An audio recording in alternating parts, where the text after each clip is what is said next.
But I think the development of full artificial intelligence could spell the end of the human race. It's a flying object, and we don't know what it is. I would hope somebody is checking it out. With the rocket or whatever, but incredibly fast, opposite direction. It was too fast to be an airplane. I'm glad the Pentagon is looking at this, because if it poses a threat, I want them on top of it. Well, the craft generates its own gravitational field. You said there's lights in the sky?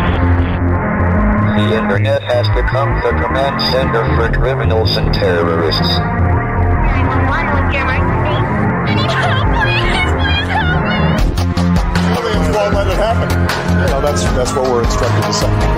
Roswell, Area 51. Alien kept deep under the ground. 1, 0, 1, 1, 0, 1, 1,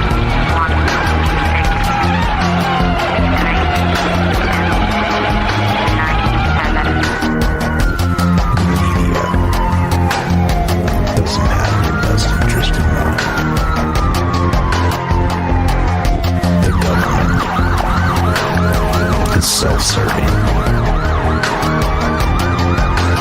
You're here for a reason. You're listening to Troubled Minds Radio.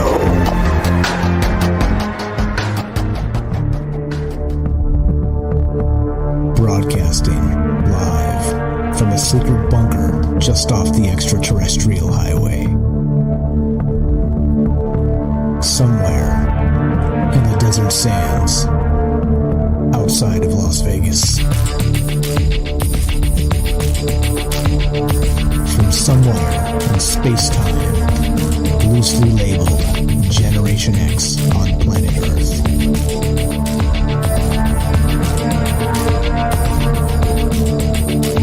And asking questions of you in earnest into the digital darkness. Good evening and welcome to Troubled Minds Radio. I'm your host, Michael Strange, and hello to all of you who may also have troubled minds. What's going on, guys? It is Wednesday night, which is one of the nights we get together and talk about all the things we're not allowed to talk about. You know what those things are. Aliens, conspiracy, the paranormal, the government, academia, the 24-hour news cycle, propaganda, and the general feeling that we live in the upside down. You guys know what we're doing. We do it Monday, Tuesday, Wednesday, Thursday at 7 p.m. Pacific, and all those things are on the plate, on the table. We talk about realities colliding. We talk about all kinds of things here because you know what? If we stuck to politics like so many other shows do, so many other conversations, I don't know. Like some people may claim I'm mad as it is, mad as a hatter. Well, if I talked politics every day, nothing would make me madder than that hatter, if you know what I'm saying. And I'm not into that. I just let's call this is a post-truth world, right? I'm calling my reality a post-political world because I'm over it. I'm just tired of the BS. I'm tired of them not sharing that information with us. I'm tired of all that, right? I'm just like, hey, you know, like if you want us to make informed decisions and actually do the things we're supposed to do as good citizens, you got to share information and not lie to us, not fabricate things, not do all the rest of that. Don't worry, this show's not about politics tonight. I'm just on a little diatribe because of yesterday, right? We had the UFO hearings and we talked about that on the show. But things don't just, it seems like things are just complicated anymore, right? In the old days, they had like the 3 networks, and maybe we were just foolish to think like, I wasn't alive in the 60s, but maybe we were foolish to think that in the 60s that, there wasn't any propaganda, or at least propaganda was held to a minimum. But, well, come to find out, Walter Cronkite and all the CIA assets of old were actually part of the same game, right? And so I wonder, right? I wonder if the internet is as terrible as they're trying to make it sound, right? It's just full of criminals and terrorists, like Stephen Hawking says in the intro there. I mean, is that really what's happening? Or is it just the fact that, the cherished, let's say, reality of the old days is crumbling? Because not just in terms of people sort of learning things off the beaten path a little bit, which is fine by me. Like I said, I'll handle my reality.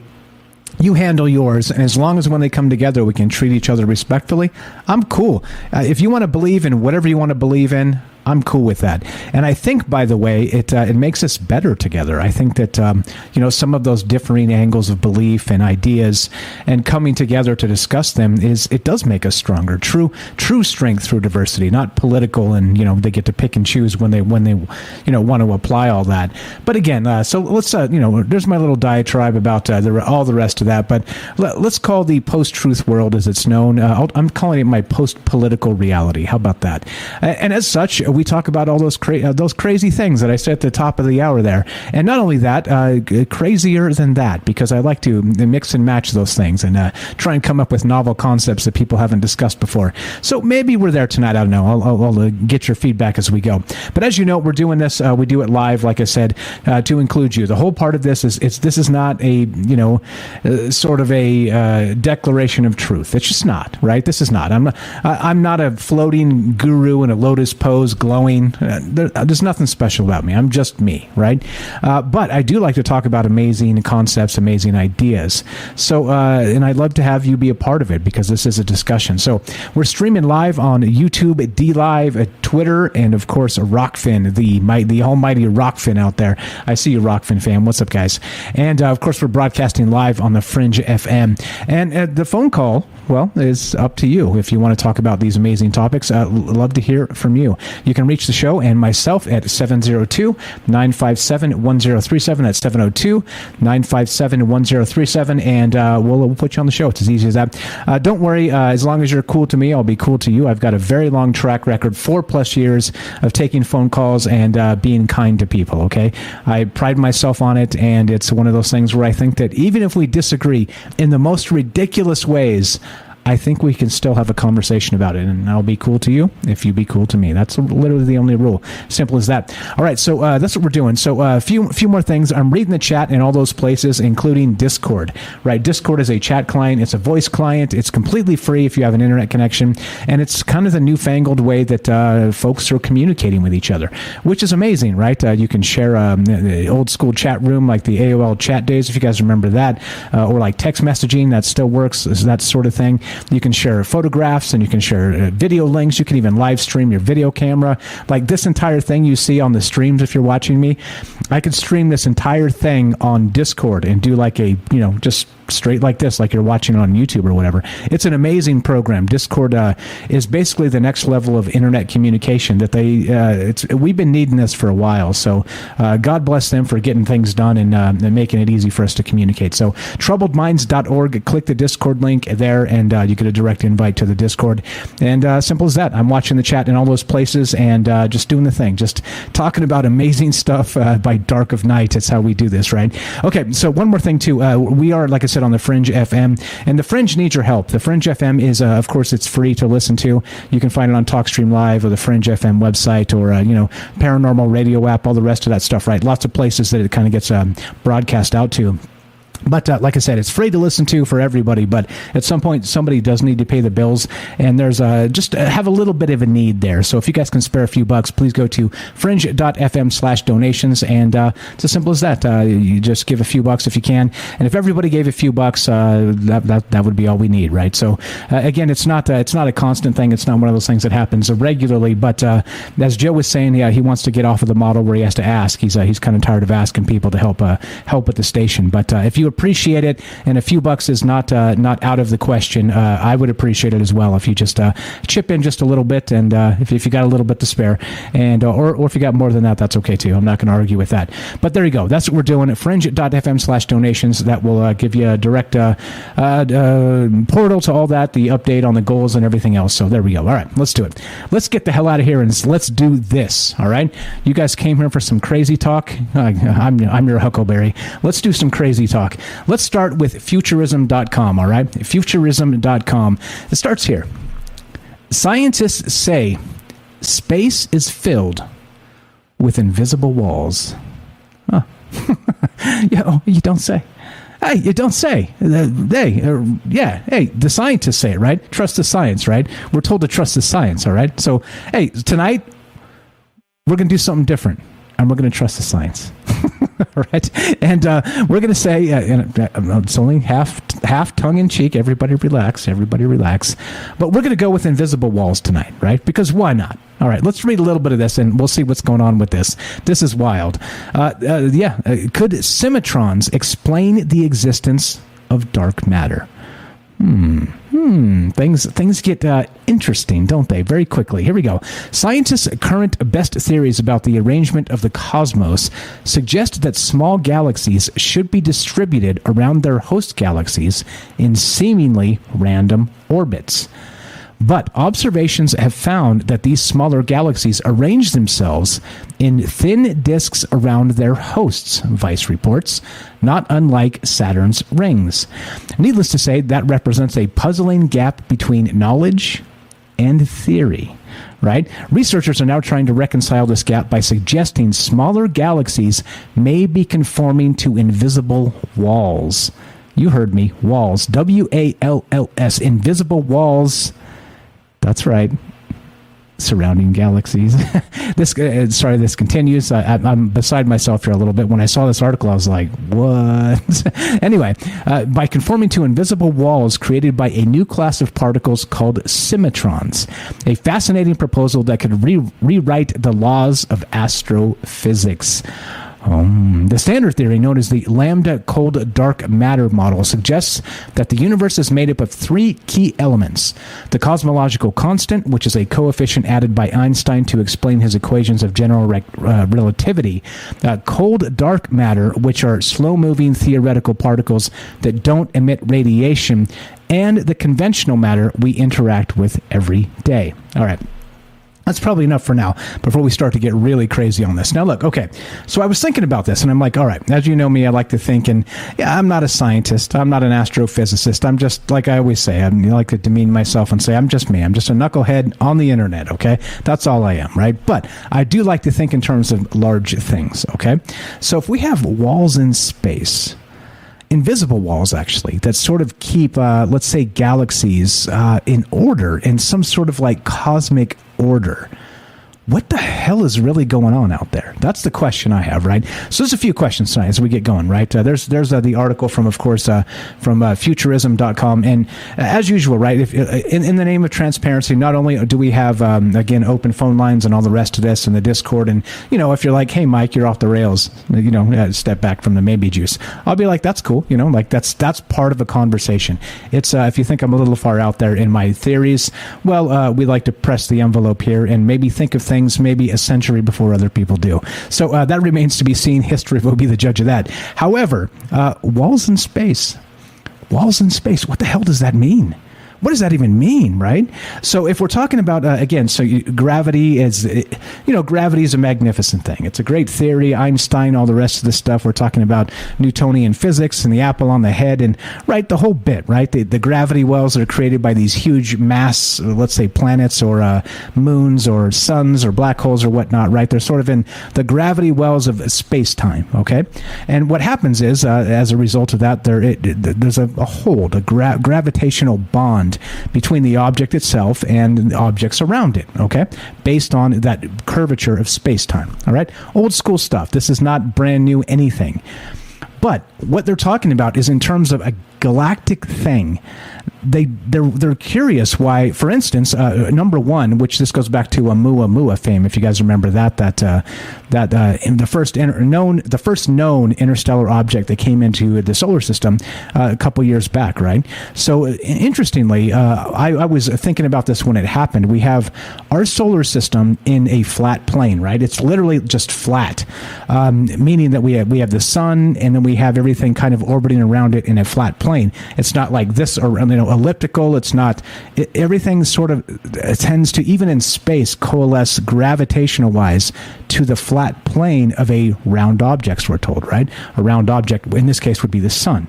Okay? And again, like I said, yeah. So anyway, there we go. So that's an interesting thing that I was thinking about way back then. I'm like, that's odd that gravity does that in a vacuum in space without those sort of things pushing and pressing against it, like it would here on Earth, the atmosphere and all the rest of the stuff, right? So anyway, they're saying that not just the solar system has a habit of doing that but these galaxies, these massive galaxies, tend to actually sort of fit themselves into this flat plane of existence, and they don't know why that is. They just don't know. Again, it doesn't reconcile with the known laws of physics or astrophysics or any of the rest of this stuff, right? The standard model, it just doesn't fit. And so, if we're talking about walls in space, the question I have for you guys tonight is, what the hell does this even mean? Well, we've talked about the doors of reality on this show. What about the walls of reality? Is this exactly what's going on here? We have this sort of situation with, let's say, I don't know. I mean, we're talking invisible walls, right? I mean, what the hell does that even mean? A Symmetron is holding, or let's say, making the galaxies sort of fit into like a perfect structure I don't know, so it doesn't turn into like a big ping pong shooting gallery crash fest. I don't know, right? It seems like, and there's a lot of people that talk about the intelligent design and all the rest of this stuff. Maybe that's part of this. As you know me, I'm agnostic in most ways, always, I like to say, but I'm human, so I'm going to be biased, of course. But in those terms, right, let's say that we have these invisible walls in space. What does it mean? Does it mean there's some sort of creator out there creating these boundaries to keep things just so, right? Not just for our solar system, but let's say for the entire Milky Way galaxy. Let's say for every galaxy in the universe. And what the hell is really going on? So this gets into, as we go, right, this gets even more weird because it gets into dark matter, all right? The theories of surrounding and regarding dark matter. It gets into a bunch of things like that. In terms of not just that sort of walls in space, but then this gets even more weird because there have been theories regarding dark matter being portals to like a mirror, or let's say dual universe, kind of the anti-universe, that where everything maybe not is running backwards, but let's say the laws of physics themselves in the, let's say, the neighboring universe are there as part of that duality creation, which we've talked about quite a bit in the past as well. Philip K. Dick and the dark counterplayer to go along with the actual creative force of the universe, right? Sort of the yin and yang of creation, right? The binary creation principle of duality, right? So I don't know. Like, I was thinking about this a lot, and I don't really know the answer because, of course, like I said, I'm just me. But what do you think about this? The question tonight is this, right? If there are actual invisible walls in space keeping things just so, what do you think is behind this? Is it this force, this new maybe fifth force of nature that they're saying has something to do with a new theory of gravity and symmetrons and dark energy and, well, dare I say, portals to other places? Of course, because if there's dark energy in the dual, let's say the dualism of a yin and yang universe, on the other side, there would be light energy, right? There would be the opposite. So I don't know. I think that there's a little bit of weirdness to this. Let's say a lot of weirdness to this. But I don't know. I don't have the answers, of course, but I'd love to hear your thoughts. So what do you think regarding why are there, again, invisible walls in space?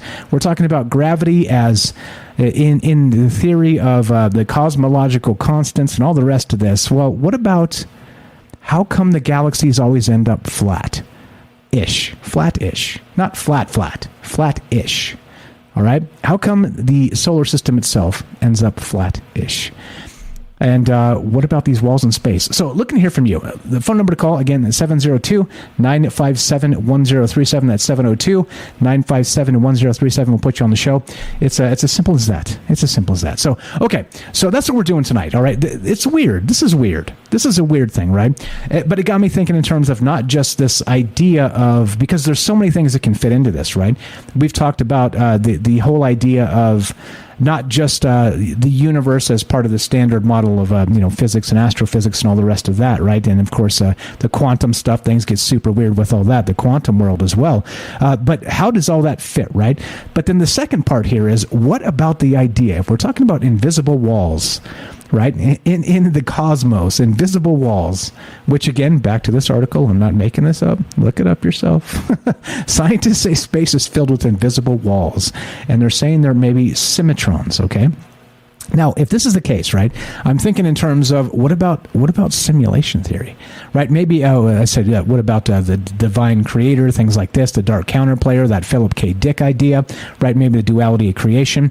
Maybe there's two universes that sit next to each other, and they can only operate as a binary pair, if you know what I'm saying. Sort of like in terms of space, maybe that the two universes are actually stuck together and sort of orbiting each other in this binary situation, right? And that whole yin and yang of creation. I don't know. Like I said, I don't know. I don't know the answers here. But what are your theories? So it got me thinking in terms of not just a creator and that idea of what is it? What did I say earlier? I lost the thought. Okay, anyway. So, but then the next step is let's say an intelligent design. That was the term I was looking for. All right. So intelligent design. Now the next one, right? What about this idea of course, simulation theory? What about, we talked about the doors of our reality. What about the walls of our reality? And if this is the case, right? So not just in terms of, maybe there's walls holding back or kind of shaping these galaxies in the ways the way they should be shaped, or wink, wink, should be shaped. What about the walls of our actual reality as people? Would this same sort of symmetry or symmetrons affect us here on Earth? And are we being blocked off somehow from different quadrants of space or different galaxies themselves? What if each galaxy is self-contained? What if you can't cross through a space barrier because they are, symmetrons in a way? I don't know. Like I said, I know that's probably too far out there, but if that's the case, what does that mean? What does that mean for not just where we're at? What does that mean for the future of the universe? What's up, Matt in California? The Truman Show, he says. Yeah, so there's a lot to this. Like I said, intelligent design, maybe. What about simulation theory? Maybe. I'm okay with all that stuff, speaking in those terms, right? But I think, interestingly, all of this ties into dark energy, right? Dark matter, dark energy, that whole bit, right? Where we have 70% of all the matter in the universe is invisible. Not only invisible, we can detect mathematically the gravitational pull of these things. And they even have said in the past that the dark energy, dark matter, this whole sort of system is responsible for the expansion of the universe itself. Okay? So what does all this mean? I don't know. Like I said, scientifically, you got me. They're still trying to figure it out too. Nobody has these actual answers. And we're not here to really be the answer show anyway. This is the question show. So, what do you think? What do you think about intelligent design? What do you think about the idea of maybe simulation theory? What about, let's say, this has nothing to do with any of those things, and it's just the way a universe is meant to be? I don't know. I wish I had those answers. And if you do, what are you doing? You should be calling in. So that's what's going on tonight. That's what's on my mind. And as we get going, there's a lot to this, right? Because, of course, this kind of falls into some ideas in fiction and some other things. We'll get into the yin and yang of a universal duality of creation. We'll get into, of course, a little bit intelligent design and, of course, your theories as well, because I think that's the most important thing. As part of a conversation, the most important thing about being here at Troubled Minds is you don't have to be, like I always say, Linda Moldenhau or Richard Dolan, or have your own radio show or your own fancy UFO blog or whatever, or some astrophysicist. You just have to be you. You have an opinion just like everybody else, and I want to hear it. So, with that said, what about these walls in space? What exactly is going on out there? So, there you go. I think that's probably a good way to start us out. So, loving to hear your thoughts. What about walls in space? What does that mean for us on Earth? What does that mean for other galaxies? What does it mean for the laws of the universe themselves? 702-957-1037. That's 702-957-1037. This is Troubled Minds. I'm Michael Strange. Don't go anywhere. More walls in space, interreacting realities, and your phone calls when we return. Be right back.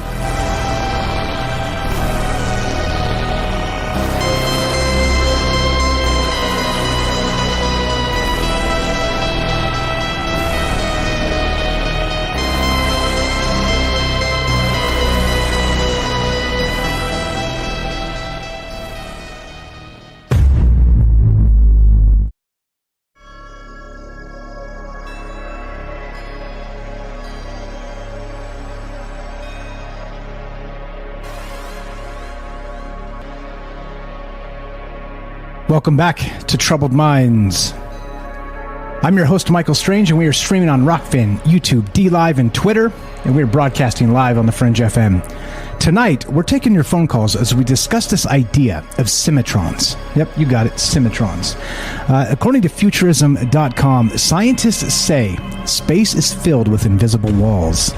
What the hell does that mean? Symmetrons keeping galaxies in order just so. You think there's something to this? You think this is just some wild theory? Love to hear your thoughts at 702-957-1037. That's 702-957-1037. We'll put you on the show. It's as easy as that. I see you there, Derek. Hang tight. We're going to go to Joe Beach a little bit, just by a smidge. Let's go to Joe in Florida. What's up, my friend? Welcome to Troubled Minds. How are you tonight? Not too bad. Missed the last 2 nights. But anyway, tomorrow's my last day at work, so I can't wait. But I read the article, and it could be simulation the way I'm looking at it from reading it earlier today. There is an example of, if I may, because I don't know how many people read the article, but in the article that I read, it says dark matter is still not well understood. Just recently, scientists were baffled by a diffuse galaxy that appeared to be lacking dark matter. So I'm wondering if during the Big Bang, I mean, we can only see what's in front of us. Maybe we were all diffuse and spinning all over the place in chaos. Hence the argument, chaos in order in space. Over millions of years, these coagulated, like you said, into a flat universe, because that's what works, because we have order and we have math. Out of chaos, there's order. But I'd like to know more about what I've read with this diffuse galaxy. If there's something else that we can see out there that is maybe still born in chaos, if that makes any sense. Looking at a matrix theory, I don't know if I believe that we're in a matrix, because I would think that the updates would occur at all locations at once, meaning that the update would go from chaos to order, that everything would be flat all at once. But if we're seeing something that they call diffuse, assuming that means that we're seeing the beginnings of the galaxy far, far away with not a lot of dark matter, maybe we live in a real world, whatever that definition is. So, it's interesting. Other things I would tell you would be, how come meteors or asteroids aren't seen hitting whatever these invisible barriers might be? If that makes any sense, how come we can see them at work in a simulation, but we don't actually see them at work in real time, or in the past, because we're just viewing the light from that. And that still might be out there, because meteors are so small, I guess maybe hard to detect, but we've also just got a picture of a black hole. So who knows? Sometimes I feel like I'm living in a big cathode ray tube TV projection. Oh, that's another one too. I was thinking about that as well, right? When I was just kind of kicking around some ideas in my own head about this. So not only do we have like that divine, the intelligent design bit, right? We've got this simulation theory, maybe. We also have like a holographic universe, or in terms of sort of simulation, I guess. Let's say it is a holographic universe, and those walls are not walls at all. They're just straight up holograms that keep us from actually seeing what the true reality is, right? Something to that effect. Like it starts to get super weird, right, when you think in terms of the different things all of this stuff could be. Well, exactly. The other thing I think of is if you have to have the opposite of gravity. Gravity coalesces everything together. That's why there's mass. And that's why it probably needs to stay in its own, in its own realm. And that's why those walls are there. So, one would say if there's a creator or God, and he's experiencing life, there has to be order to it. Whatever created it, there's obvious order in this universe. So we can't go back far enough. We suspect there's a Big Bang. And one would imagine that if there's a Big Bang, that would really be chaotic, I would think. But then, we all look at our real lives, and we've all talked about coincidences here. That goes back to the Matrix theory. Like, we've all known each other before. In one way or another, maybe everybody in this show, we've all known each other somewhere in a distant, other life. But yeah, I don't know. I start to lean towards projection more than anything. And if there's a projection, there has to be order. And we clearly see order. If we didn't, cars would fly out of the skies, or we wouldn't even exist, or people might walk in front of you and they might just disintegrate. So, anyway, those are my opening thoughts. So I appreciate it. Good stuff as always. A couple things. Congratulations on quitting that job. Isn't it the best feeling sometimes when you're just like, you know what, I'm moving on, and that's that, right? You're just like, you put whatever the past is in the books, and now whatever the future is whatever you're going to make it. So congratulations on that, bro. That is definitely the best feeling, isn't it? Thank you. I was going to email you if I get a chance. I will, because I do have a lot of time off coming before I start the new place. But in the last month, but the last 2 or 3 days, there was more than one synchronicity locking at the door. One that was so weird yesterday that me and a district manager that I went to lunch with, like, both turned white and couldn't believe it. But if you do a show on synchronicities or something again, I'd like to know about it, because I'll call in with that. If I have a chance, I'll email you that maybe next week or something. Okay, please do. And of course, you're welcome. And if you want to build a show around it, we can do that too. You let me know. Joe, you're the best. Congratulations. Hang in there. And better days to come. Better days to come. I appreciate you listening. Appreciate you calling as always, bro. For sure. Right on. Good night, guys. Have a good week. Have a great one. Thanks for calling. That's Joe in Florida. Good friend of mine. Good friend of the shows for a very long time. As simple as that. What are your theories? We're talking about walls in space, interacting realities. I haven't quite got to that part yet. We're going to drag it out just a smidge because I want to hear what you guys think about the walls in space and the rest of this. And I can't blow all the good stuff in the first 20 minutes of the show. So there's that. There's a little bit of pacing involved. But what are your theories here? So scientists are actually describing these Symmetrons, and we don't know what's keeping galaxies in order, like exactly like Joe was saying. I was going to read more of that article and get into it, but he did it for me. There you go. So sometimes you don't have to do any of that because somebody else is also watching your back. Appreciate that very much, Joe. So what are your theories, right? Again, intelligent design. We got simulation theory. What about a holographic universe? Is there something else to this? Literally, they're saying walls in space are shaping universes without dark matter that we can detect directly. So if that's the case, invisible walls in space, hell, I'm game. Why not? We talk about all kinds of other stuff. Love to hear your thoughts. 702-957-1037. That's 702-957-1037. Click the Discord link at troubleminds.org. We'll put you on the show. It's as simple as that. Let's go to, looks like Derek. Is it Derek in Massachusetts? What's up, brother? Welcome to Troubled Minds. How are you?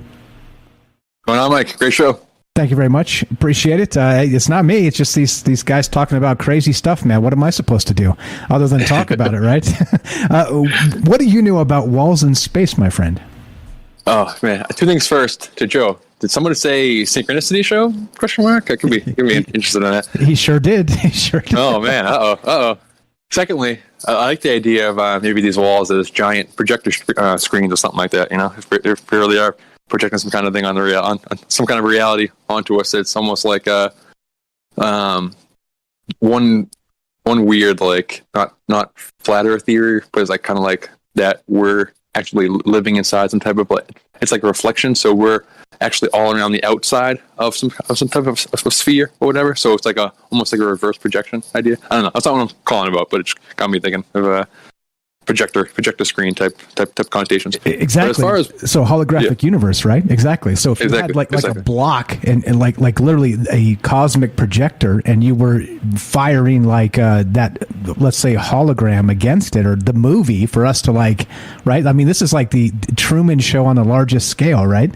It's like it's like well, you're the star. You're in this, and we're just blasting the universe as the backdrop. Go right ahead. Sorry about that, but yeah, it's a great thought. That's a movie magic right there for sure. Yeah, exactly. As far as like what they actually are, honestly, I have no clue. But when I saw the link for the walls in space, my thought just went to comics, obviously.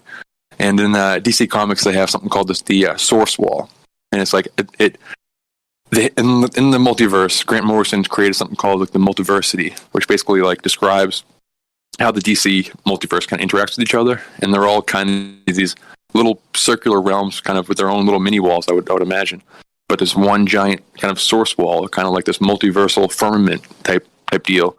That is this barrier between, I guess, the cosmic void or whatever's on the outside of what's beyond the wall. We're not really sure. He's teased the idea that beyond the DC wall is actually the Marvel wall, and for a possible collaboration down the line. But we're not sure, and it's kind of like just this barrier that separates what is and what isn't, basically.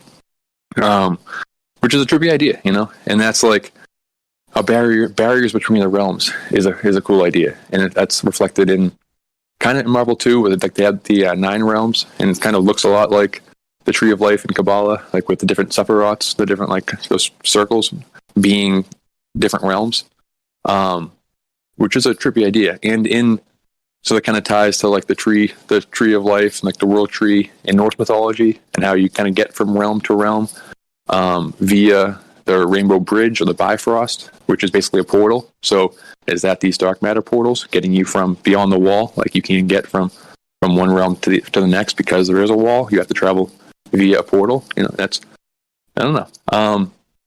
And which kind of reminds me of a video game. Kind of reminds me of like some type of simulation idea where if you're looking, I'm not a big gamer these days, so my references are more like 8 years ago. So it might be more detailed now, but when you're in like an open world game, you can like see as far as you can see very far. But I'm picturing like Red Dead Redemption or something like that, where you're just kind of in the middle of the world, like the Wild West, and you can see the world that you can walk to. You can walk to very far, X distance away. But then in the background, there's these mountains and clouds and stuff that you can never actually get to. You can never walk to that cloud. Like the world is open, but there's just a limit. Or like some kind of sci-fi world, like Halo or something like that, where the only way to travel to that maybe other planet that you see in the background, that's just kind of an image on the screen, is via a portal. You can't walk there in the game because the game isn't made like that. It's you have to hit a checkpoint or hit a portal, and that'll take you to this a different realm, a different rendering of reality, and it's because it's separated by these almost like firewalls, just barriers in between different realms. I'm rambling. What do you think about that? No, I love it. So I love the idea, and that's exactly like is sort of if you're talking about we live in simulation and simulation theory, right? It's like those would be the portals to reality, but of course, again, like we've talked about that in saying, if you got to save server space, you can't be rendering all of reality all at the same time, because you have to have a computer larger than the universe, right? Like the thing would have to be gigantic and massive in scope. But if you had sort of these like these barriers, these actual walls that break down those individual realities, and in this case, like you said, it could be the difference between level 1 and level 2. Like old school Mario Brothers. You run up, you jump on the flag, it goes doodle doodle doodle doodle, and then and then you walk into the little castle at the end, and it loads level 2, right? Well, exactly, that would explain this almost exactly, wouldn't it? Except in reality. I mean, that's literally what I think of. That's a great analogy. Like Mario is a great analogy. It's this person fighting reptilian royalty via water portals, like the pipes. Like he travels from realm to realm via these water portals. These, which is exactly what I think happens. But I don't know. It kind of reminds me of the Matrix, when it has like their back doors. Like it's able to travel different places via a back door, like the construction of reality kind of being similar to how a computer is made. It's not. It's Joe is right about like the order. There has to be some type of order that just keeps everything from merging into everything. And going back to like the very first real known cosmology, which is like the Dogon cosmology. I'm hearing a little echo. If Daryl just hopped on. That's Daryl. I'll move you out, Daryl. Please mute. All right, go ahead. And she jumps in. I'll move around. That's okay, Daryl. So with the Dogon cosmology, Laird Scranton talks about this a lot, but how this is like one of, if not the oldest known cosmology, and how their universes, the way they describe it, universes are formed in pairs. So you're talking about the idea of the binary universe. Universes are formed in pairs, the seen and the unseen. like the physical reality and everything else, so there is a barrier between this world and the other side, and that gets into all the Lovecraftian old ones, demons, all that kind of stuff, trying to get into this reality. But I'm just thinking of it in terms of some type of separation between this and the other, like this world and the void, or what have you. Or we're just like different bubbles on the omniversal foam, like how would microorganisms living in those bubbles describe the bubble? Like, what does a bubble seem like walls if you're living inside of it? Like, is it just the walls merging up against each other and like different realities rubbing up against each other, certain walls, so it's not, I don't know, if there weren't the walls, it'd just be one big reality. There would be no multiverse, I guess, if there weren't for some type of barrier that like we need. I don't know, I'm rambling real bad. No, you're good. So in terms of, we're going to get to this as well tonight, this idea that our reality may only be half of a pair of interacting worlds, right? So just like you described, I got that. We'll talk about that when we come back top of the hour here. But meaning that in those terms, that if you do have interacting worlds in sort of that binary pair, and we've talked about, and I know you love this. I love this idea too, the dualism and of creation, the yin and yang, the whole thing. You can't create anything without two somethings.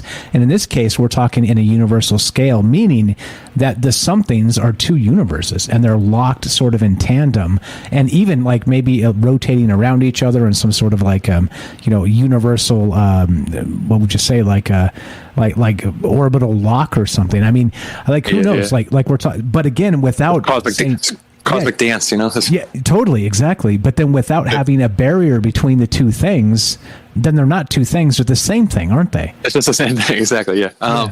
And it's just like on the upside down too. It's the idea of when I'm doing a Stranger Things rewatch right now. So when they're explaining the upside down, or when 11 is first introducing like what's happening, kind of where this action's happening, she takes the D&D board or whatever they're playing on, the RPG board, and just flips it over. So that's what the upside down is. It's just the backside of the board. So it's reality, and then the backside of reality. Like just that's the pairs. So, but there's a barrier between them that separates them. And the whole plot of that show is the Department of Energy accidentally, maybe on purpose, busted a hole, which they call the gate within the show, busted a hole between this realm and the upside down. It took the wall down, or it cracked a hole in the wall, which had allowed these entities or whatever to come in.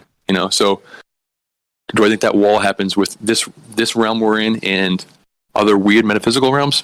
I definitely believe that. But could it happen with like this realm and other physical realms like ours, like a multiversal concept, the way we saw in Stranger Things, that type of deal? Yeah, I think so too. And again, you need kind of portals or stargates to travel between them because there is barriers. And like when I said cell walls in the chat, cell walls, I mean, it has the prison cell walls connotation, but I was thinking more like biological cell walls, just this the cell membrane, like walls acting to just, if we're living in some type of giant mind, the mind of Cthulhu, or some type of giant mind of God or whatever. We're just a bunch of, all these realities are a bunch of different cells making up that mind, separated by different cell membranes to keep them. I don't know. We're running out of time. I'm rambling, but does that make any sense? Great show, Mike. No, good stuff. Thank you. Yeah, I mean, it makes sense, but like I said, we're speaking in abstracts here. Like we don't really know, but if you're breaking down what actual reality means, I think in terms of like the actual reality and the barriers between, like we talked about the doors of reality. I thought that was a fantastic show we did, but this is similar, but it's also not, because we're not talking about doors that are meant to be passed through. We're talking about walls that are meant to keep us from passing. Two very different things, right? Yeah, it's nuts. As always, bro, you're spot on with all this stuff. Like the doors only exist because there are walls. Like we wouldn't need the doors if there weren't walls. So, right? Exactly right. Exactly right. And so that would be back to, like you said, that sort of Mario to the next level. Without there's the wall there. There's a video game barrier, but without the portal from level 1 to level 2, you can't get there. The door. Yeah, man. Exactly. Wild stuff. Here we are. Great show, Mike. Great stuff. Appreciate it. I'll let you go. But Awesome show, brother. You're the best, bro. That's Derek in Massachusetts. The Night Stalker, affectionately known as the Night Stalker. That's Stocker. He's got a YouTube channel. Check it out. Links in the description down below. Give him a follow. Brilliant dude, good friend of mine, good friend of Troubled Minds, and he's, as you can tell, on the ball with a lot of this stuff. He's very, very well versed in the esoterics and synchronicities. The synchro mystic of Troubled Minds, as it were. Appreciate it, bro. You're the best. Give him a follow on YouTube. Links in the description down below. All right, let's go straight to Robert. Robert, you've been waiting a while, so we got the option for you. You got like 3 minutes, or we can also hold you over and do both. Go right ahead. Welcome to Troubled Minds, bro. How are you? I try to do this in 3 minutes. Go. Okay, I saw the topic, and for tonight, and I really had no idea what to think of it. But then I put my Troubled Minds cap on, and this information came to me that we have cells in our body. All of our cells in our body have protective walls, and perhaps so does the galaxies. Every galaxy has a individual protective wall, because the galaxies are the cells of the living organism that is the universe. The old fractals, the micro, the macro, the as above, so below, right? It all seems to fit, doesn't it? Super oddly enough. Yes, it does. And before this, I only got a couple of minutes, so I got one more thing I want to put out there. Sure. About last night's show. Okay. I rewatched the testimony of the UFO hearing, and I caught something on there I didn't catch before. And that's when Moultrie testified that the military didn't want, quote, adversaries to learn what we do know about UAPs.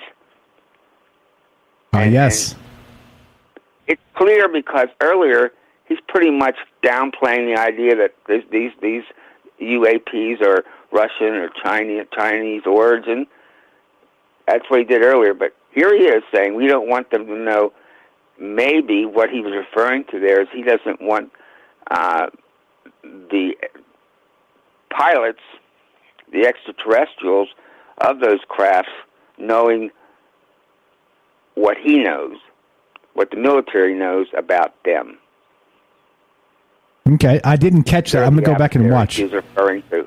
Okay, I like. I love it. I didn't. There's a lot in that. I think a rewatch or two would probably be good because, as we know, right, what they say is what they say, but also reading between the lines or what they don't say is probably the real story. What's going on there? I love the take, my man. Got like another 30 seconds for you. What else you got?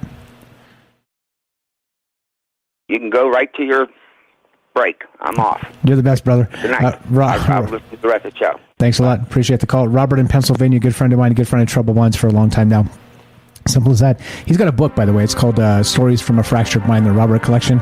And you guessed it, links in the description. Give him some love. I call it he's kind of a nice mix between Rod Serling meets Philip K. Dick, if you like that style.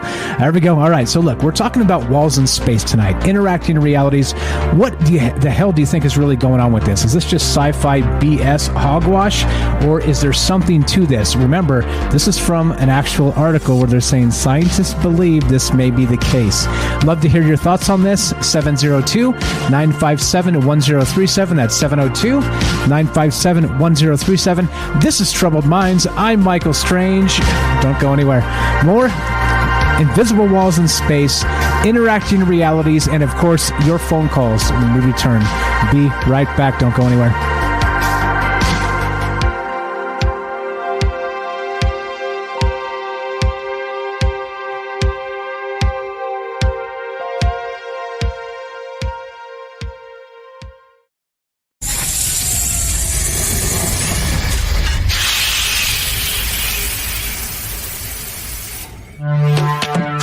We are talking about the alien abduction phenomenon. The aliens are looking through your eyes and they're accessing your optic nerve. I'm doing fantastic. Through that optic nerve, they're transferring to your brain. Random images as they traverse neurons So we got, all right, so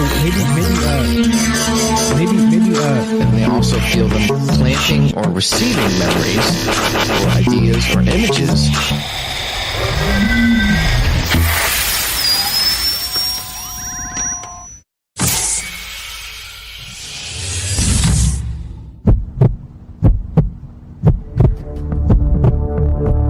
Broadcasting live from a secret bunker just off the extraterrestrial highway. Somewhere in the desert sands outside of Las Vegas.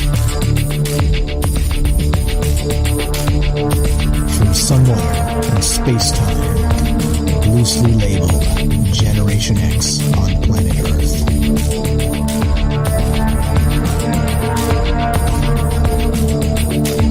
And asking questions of you in earnest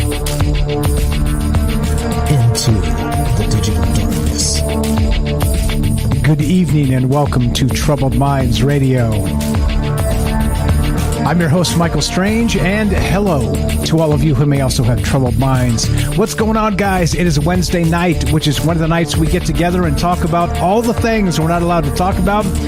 Monday, Tuesday, Wednesday, Thursday at 7 p.m. Pacific. What are those things, you may wonder? There's way too much, so I'm going to have to sum up. Aliens, conspiracy, the paranormal, the government, academia, the 24-hour news cycle, propaganda, and the general feeling that we live in the upside down. As always, we're doing this live to include you, and we're taking your phone calls as we discuss, that's right, invisible walls in space. It sounds ridiculous, right? It sounds absolutely ridiculous when you say it like that. What are you talking about, Mike? There's no walls in space. Oh, yeah? Oh, yeah? Futurism.com reported today. Actually, this is a couple days ago, sorry. But usually we're on the let's say the tip of the spear when it comes to crazy news. But just a couple days ago, Futurism reported scientists say space is filled with invisible walls, and they're calling these Symmetrons. Could Symmetrons explain the existence of dark matter, right? So, of course, right away, as being a troubled mind, I thought I was the original troubled mind, by the way, but all the folks that call into the show, they've one-upped me time and again. So apparently I wasn't. I'm just sort of tapping into what they were carrying around on the universe. And I noticed it. And so here we are talking about why not, because who else is talking about walls in space and let's say interacting realities. We're going to get to interacting realities in just a moment here, but I think the craziest part about this discussion is it can go so many ways. It can go in different ways, including, let's say, again, that holographic universe theory, right? Maybe the walls are, as Night Stalker described, sort of projections of, maybe the wall itself is sort of like a movie screen, and it's playing out before our very eyes as some sort of, let's say, deception, some cosmic deception, right? What about, like I said, maybe, let's say, some divine purpose, some magical hand behind the scenes, some, creator that actually has a hand in in creating things that we'll never understand because we're just people after all. Or what about the idea of simulation theory and walls in space? Very much like Night Stalker said, like if this was a video game, if you're Mario and you're fighting the reptilians and the for royalty or whatnot. I love that theory. Derek, shout out to you, always blowing up brains over there. But so if that's the case, and we're like living in sort of this video game universe, what about the walls of reality being, the walls to the next level? Whatever that happens to be. So I don't know. Love to hear your thoughts on this. There's a lot to talk about, a lot to think about, per usual, right? And if you want to be part of the show tonight, we're doing this live to include you. As always, this show's always been live. It'll always be live. Ums and ahs, imperfections, and all the rest of that. You get all the live show weird stuff because things happen, right? The technology breaks, or I lose my train of thought, or this, that, the other thing. It doesn't matter to me. Like whatever. Laugh at me, point and laugh. But I'm the one looking up, and if you're pointing and laughing at me, you're the one looking down. So who's laughing at who? So in any case, right, this is the thing. We do this live to include you. We're streaming on Rockfin. What's up, Rockfin fam? I see you out there. YouTube, DLive, and Twitter. And of course, we're broadcasting live on the Fringe FM. If you want to be part of the show tonight, give us a call at 702-957-1037. That's 702-957-1037. We'll put you on the show. It's as simple as that. You can also click the Discord link at troubledminds.org. Discord is a chat client. It's a voice client. It's completely free. And you can, there you go. You can just come say hi. Meet all the amazing people. Most of the people that call into the show are active on Discord. So if you're like, you know what, this seems like a pretty interesting and fun group, you're correct. Like I always say, they're the group of people that contribute to the show on a regular basis are a lot more fun and interesting off of the shows because, well, there's no time limits and there's no particular topics. They just talk, and brilliant people talk about brilliant things. So troubledminds.org, click the Discord link, come meet all these amazing folks, myself included. I'm very active on the Discord as well. All right, so let's see that couple quick shout outs. I talked about Fringe FM. We're broadcasting live on the Fringe FM. What's up, guys? I see you out there. Laura Jean B. I see you, S Magician. I said I'd say hi. Yeah, dare me. What's up? I see you guys there. Also, real quick regarding Fringe as well. So Fringe FM is a digital radio station. Like I said, it's free for everybody. You can just tune in at TalkStream Live, the Paranormal app, or go to fringe.fm and just press the play button, right? And it's got 24-hour programming. It's something's always going, and it's free for everybody. The issue there is that somebody's got to pay those bills eventually. So I hate to ask it again, but the thing is this, a little bit of help if possible, all right? A little bit of help if possible. Fringe.fm/donation. You can go straight there, and you see the goals, and if everybody gives a few bucks, this is over instantly. So I'd appreciate that very much if you guys could do that. And there you go. Simple as that. One more time, 702-957-1037. That's 702-957-1037, or click the Discord link, troubledminds.org. Let's do it. Let's go to Daryl. Daryl in New York. Welcome to Troubled Minds. Test 1 2. Are you there? I think I am. Can you hear me? Loud and clear. Holy smokes, holy smokes. Everything works perfectly. Go right ahead, Daryl. What are your thoughts? Walls in space.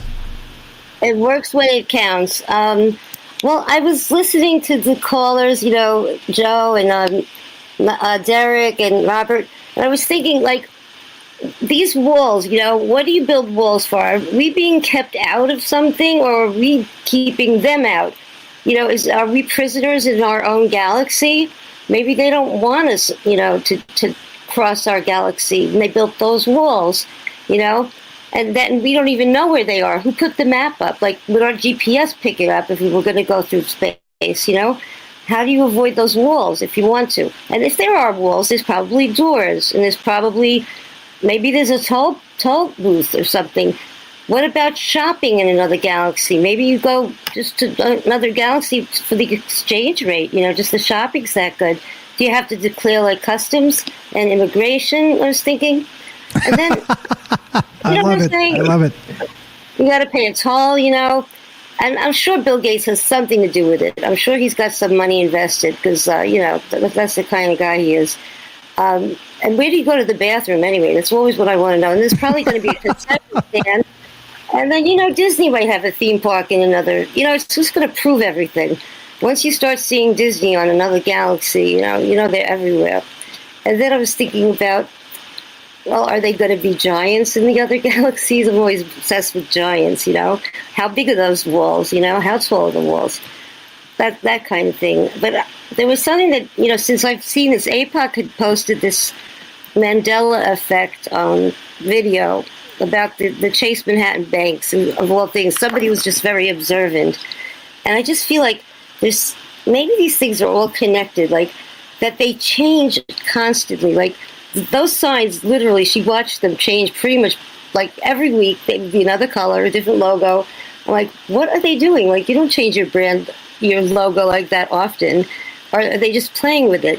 Are they just experimenting? I don't know, but that was like a little concerning. I'm thinking there's so much control over reality, that there would be controls over like a holographic wall or a real wall. And who's doing this? Who's keeping us out, keeping us in? Is this all connected? Do they, create confusion because when we get too smart, we don't put up with their shit, That's what I'm thinking, They just want to keep us kind of confused. And they're constantly doing this, so we're constantly confused. Or maybe we're constantly thinking, like, we're always thinking of something and creating. But I just wonder if we've been so manipulated. and they're manipulating the galaxy. Like, how powerful are they if they put a wall there? Who put that wall there? And why would there be a wall? Exactly. Exactly. If you guys don't know what the hell we're talking about, you're just joining us. Futurism reported this. Scientists say space is filled with invisible walls. And so not in terms of just like you would expect, like a wall, but these walls are supposedly holding galaxies together that have an absence of dark matter, right? And so they're saying that, okay, look, if dark matter is how we perceive it to be, when the gravitational pull is what actually holds these galaxies together, aside from, of course, like a Sagittarius A, sort of a supermassive black hole in the center. Let's say some of these other galaxies, it's unclear whether they have that at all. How are they galaxies at all? Right? At all. And they're saying that these invisible walls, somehow known as Symmetrons, are actually keeping these things together. So we're talking about the walls of reality, basically. I love where your mind's at, Daryl. Per usual, you're spot on with a lot of this stuff, just considering all the possibilities. So what do you think regarding that whole movie screen, or let's say the video game where you have to, holographic theory, or let's say the simulation theory, either one where, the holographic theory would be like a movie screen, and that would be your wall, and there's some sort of projection, kind of a, like you can't pass through that until, you pay the toll keeper or whatever. But then what about the video game in the same instance where you can't go to level 2 unless you pass through the door, which of course you have to have a door in a wall. What's your thought on that? They're pretty nuts. Well, I was thinking, if you're looking at like achievements to get through that wall, or are you looking at some kind of physics that you need to go to get through that wall? Like the black hole is in harmony with the sun, which is in harmony with the planets, which is like gravitational or magnetism or something. But then there's something else in a wall. Suddenly you hit the wall. Is that a firmament? Is that the firmament? Is that the flat Earth? I don't know. And then how do you achieve it? Do you need extra energy? Were you roaming around with free energy? But to get through that wall, you need like some extra, what's that word? Torque? You know what I mean? Thrust. So you have to go into overdrive. You need real fuel for that. Yeah, I think the actual scientific term for that is ludicrous speed. But yes, indeed. Okay. Indeed, Daryl. Ludicrous speed. Yeah. I mean, you might need something physically really strong, or else something like mentally really strong, to get through that wall. Maybe it's just one of these astral walls that you just have to overcome the dragon, that's sleeping or something. I mean, that's, as ridiculous as that, or something very simple. You just have to have the key, and they left it under the mat, like everywhere. Hey, the key's under the mat, except at my place. There's a camera there. There's a camera under my mat, so if you pick up the mat, I see you. I'm just kidding. I'm just kidding. Yeah, it's a wild thought, though, right? Where we have these walls as sort of just kind of sealing off realities. It's nuts. It's a nuts thought, but I mean, science is kind of like, well, this is a good idea because we don't have any other answers, right? I love it. Yeah, I don't know. I don't know where the wall comes in with physics. You have to kind of figure some kind of there's got to be math involved in this. Wall divided by, black hole, multiply by sun, subtract planets equals, equals wall in space. Hey, and you know what? There's enough letters in the math that they're doing. It might spell out exactly what you're saying. That's numerology. Just throw that in there. That's numerology. Advanced math is numerology. Damn it, spells 666, or it spells 11, or whatever your number is. Play tomorrow. I love it. I love it. I love the idea. We got calls behind you. We got to bounce. But what else you got for us tonight? Wrap this up, and then you're the best. You're welcome to stay right where you're at and come back on later, of course. Just want to make sure they take my health insurance in another galaxy, and then I'll be okay. Okay, I will put in an acquisition request to the Galactic Overlords and see if we can fit you into that. Does that sound good? Exactly. Right on. Exactly. Are we ready to use a self-driving car to travel to another galaxy with these walls everywhere? I think it's very dangerous. Think before you think before, you know. Don't cosmic think and drive. Autopilot. Right. You're the best, Daryl. Yeah. Daryl here has a YouTube channel. Check it out. Links in the description down below. She sings in English and French and has a bunch of stuff regarding all kinds of things, paranormal and Morgellons and other stuff. You're the best, Daryl. Please mute up. You're welcome to stay right there. I'll come back and say hi in a little bit later, okay? Sounds great. Appreciate it. Thank you for listening. Always the best from Daryl. All right. Looking to hear from you guys. We're talking about walls in space, interacting in realities. What the hell's going on with this? 702-957-1037. Again, reported by Futurism.com. Scientists say space is filled with invisible walls. WTF. Well, let's go to more calls. Let's go to looks like Joseph in Iowa. Welcome to Troubled Minds. Go right ahead, my friend. Hey, I was thinking about my experience when I came, like, it was like powered by my heart, where I came to like the core energy, right? And then I saw nothing, but I was there, right? And like the core was there. But before that, I saw everything. And like, I was trying to like, it kind of connected back to like the barriers in our mind, right? And like maybe that's like part of like getting out, like, or like blasting out. Like if we have like a jumpsuit, it'd be our bodies and stuff, right? So like maybe like the connection of all the people is just making people's jumpsuits stronger and stronger. I don't know. I think I was calling about like soul gravity. Like maybe that could be a wall. Like, hey, the further you get away from it. I like the idea. That? I like the idea. sort of like a soul gravity. I thought I swore or something. No, you're good. No, I love the idea. I was excited about the idea. So this is why we do this. You know this. We do this because you're going to say things I don't think of. I hadn't even considered that.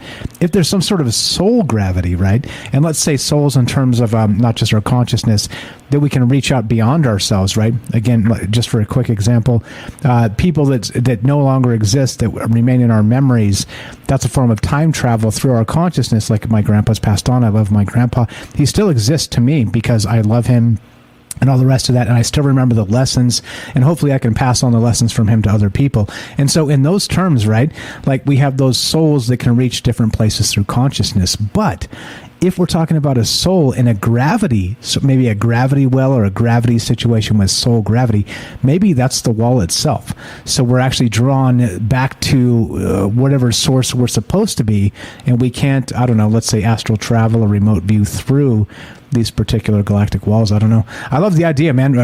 Awesome stuff per usual. Go ahead. So, like, maybe that is the bottom of the well. Like, a lot of people, like this, I told the doctor about it, and he said it's a common thing, like different forms of it, but it all has like a similarity to it, which is really weird. And maybe like you have an option, because I was oblivion. I was in a place I'd been, but I wasn't me, right? It's really hard to explain. And then I had I was me again, but like, it was like I was on a mission almost, but like, it didn't have what came before. You know, just after that, I just came back to reality. Right? But like before that, I saw all this weird design and like speed. I gained speed. I did talk about my experience a lot on here, but that's kind of like how I connect everything. Yeah. I'm telling you, those are learned experiences, right? And so you had like sort of a out of body paranormal type of like weird thing happen to you. It shapes who we are. It really does. And that's why conversations like this are so compelling, because people, right, the world over have odd experiences they can't explain. And that, well, here we are. I don't know if we have answers or explanations, but for sure, right, sharing these ideas, maybe somewhere somebody gets something out of it that helps them. You know what I mean? It's a little bit of of speculation, a little bit of a conspiracy, a little bit of therapy, right? Kind of getting together and just talking about the weird stuff the world has to offer. We got a brand new caller behind you, so I'm gonna cut you off a little short. Okay, so give us your final thought, and as you know, you're welcome to dip back in later. Okay, I appreciate you very much. I really got nothing. Night Stalker said a lot of stuff. I was thinking I was going to bring up video game, the Halo, and he's basically said all of it. So perfect. You're the best, Joseph. Always a pleasure. Joseph and I always got a YouTube channel called Isle Walks.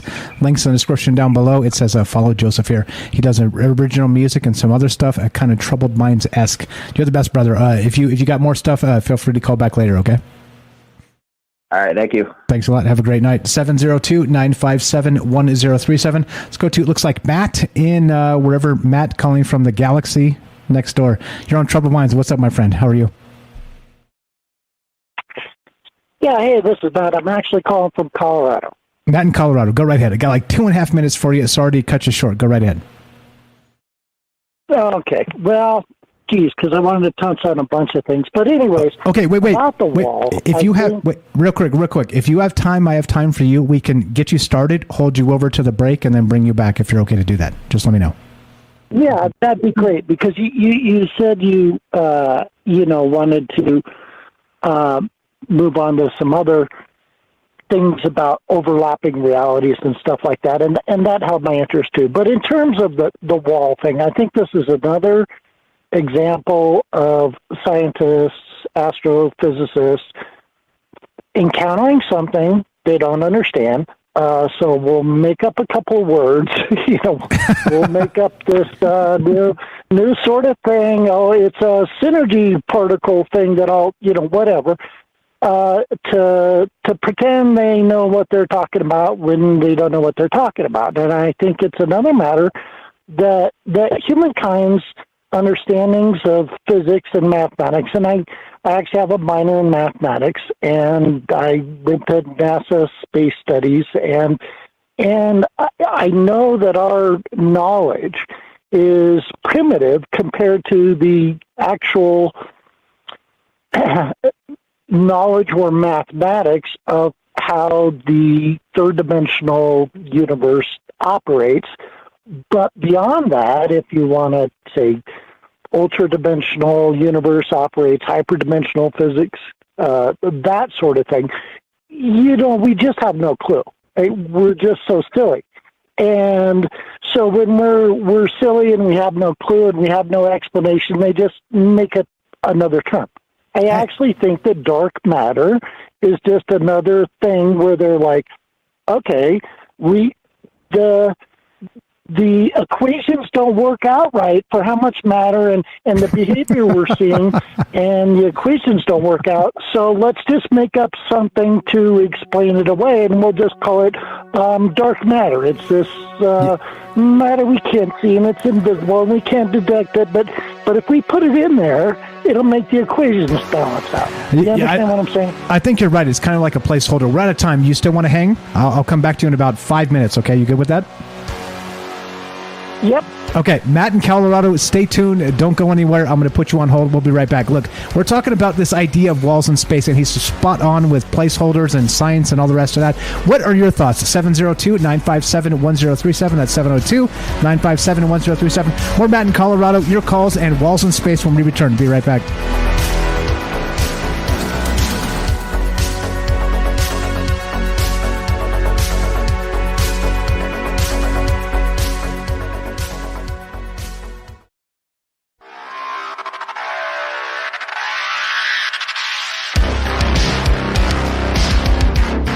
Welcome back to Troubled Minds. I'm your host, Michael Strange, and we're streaming on Rockfin, YouTube, DLive, and Twitter. We're broadcasting live on the Fringe FM. We're taking your phone calls tonight as we discuss this idea. Yeah, you got it. Walls in space. I said it. I said it. Walls in space, right? Check this out. Scientists say space is filled with invisible walls. Could Symmetrons explain the existence of dark matter? We got Mike in Colorado on the line. Going to go right back to him.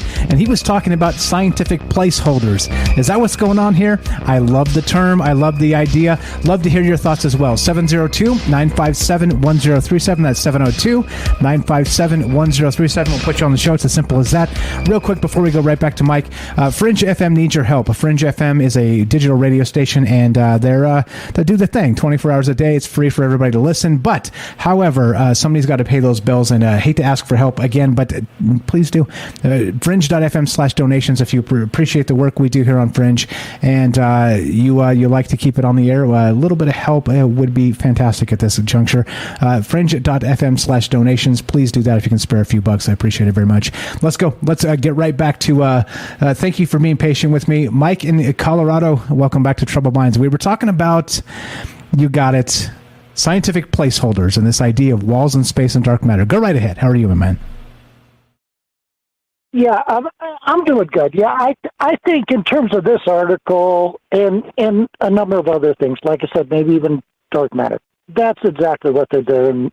They're like, we don't have an answer, so we'll make up some words or use some words.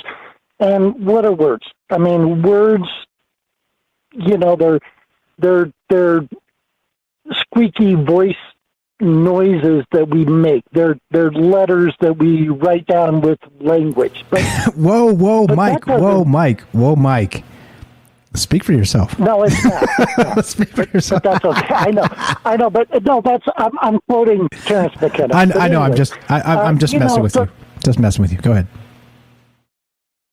So I mean, these are just little squeaky noises we're making. So if they say, oh, they're synergy particles, or what was the term you said? The scientific placeholders. No. The synergy things they were trying to use to explain why the galaxies lay flat. Oh, Symmetrons. Symmetrons is what they're called. Symmetrons. Okay, so if we make this noise with our mouth, Symmetrons, all of a sudden that can help explain third dimensional reality. No, fifth dimensional reality.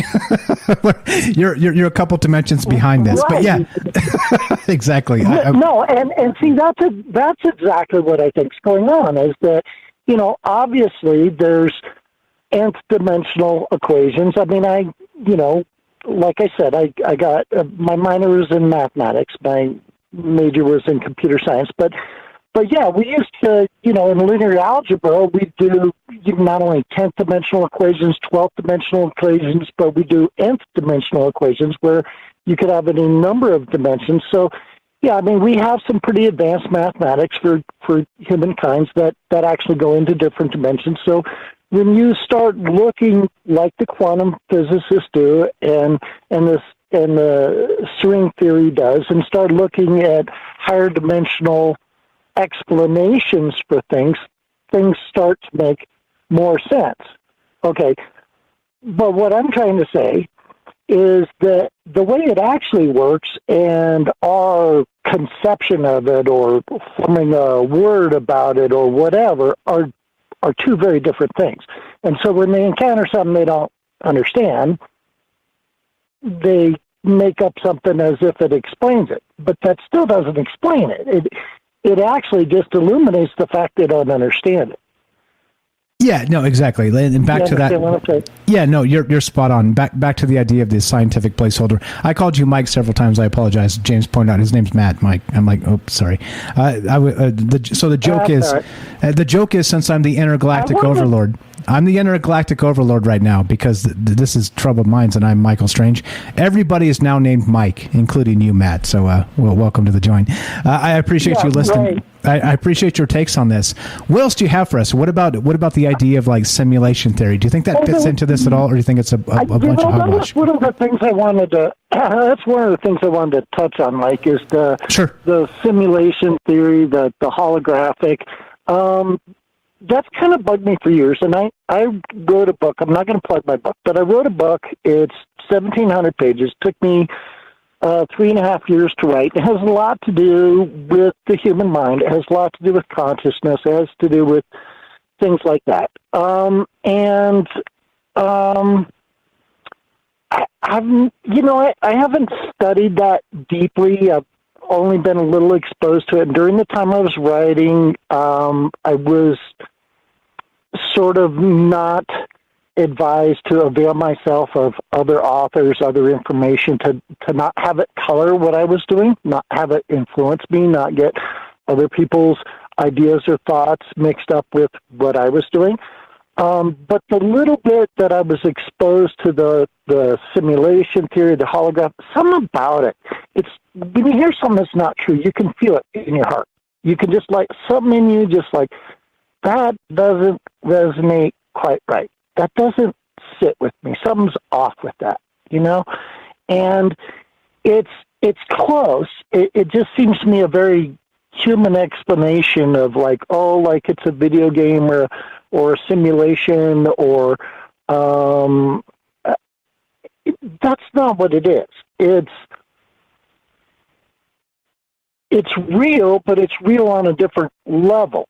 And on the level that it's real on, it's fully real. And I can never get beyond like if you take the example of the Hubble Space Telescope, are these people meaning to tell me that the Cat's Eye Nebula didn't exist until we pointed the Hubble telescope at it and were able to observe that light, and then all of a sudden it bleeped into existence as if we were walking down a corridor of a video game, and when we turn the corner, then we see the room. It bleeps into existence, but there, before that it wasn't there. When we see it, we know the speed of light, we know that's a constant, and we know how long that light has been coming to our telescope. So that makes absolutely no sense. Can you follow what I'm saying? Yeah, absolutely. A couple things real fast. The first time I heard about simulation theory, let me tell you something, my ego hated it too. Let's be real about that. All right.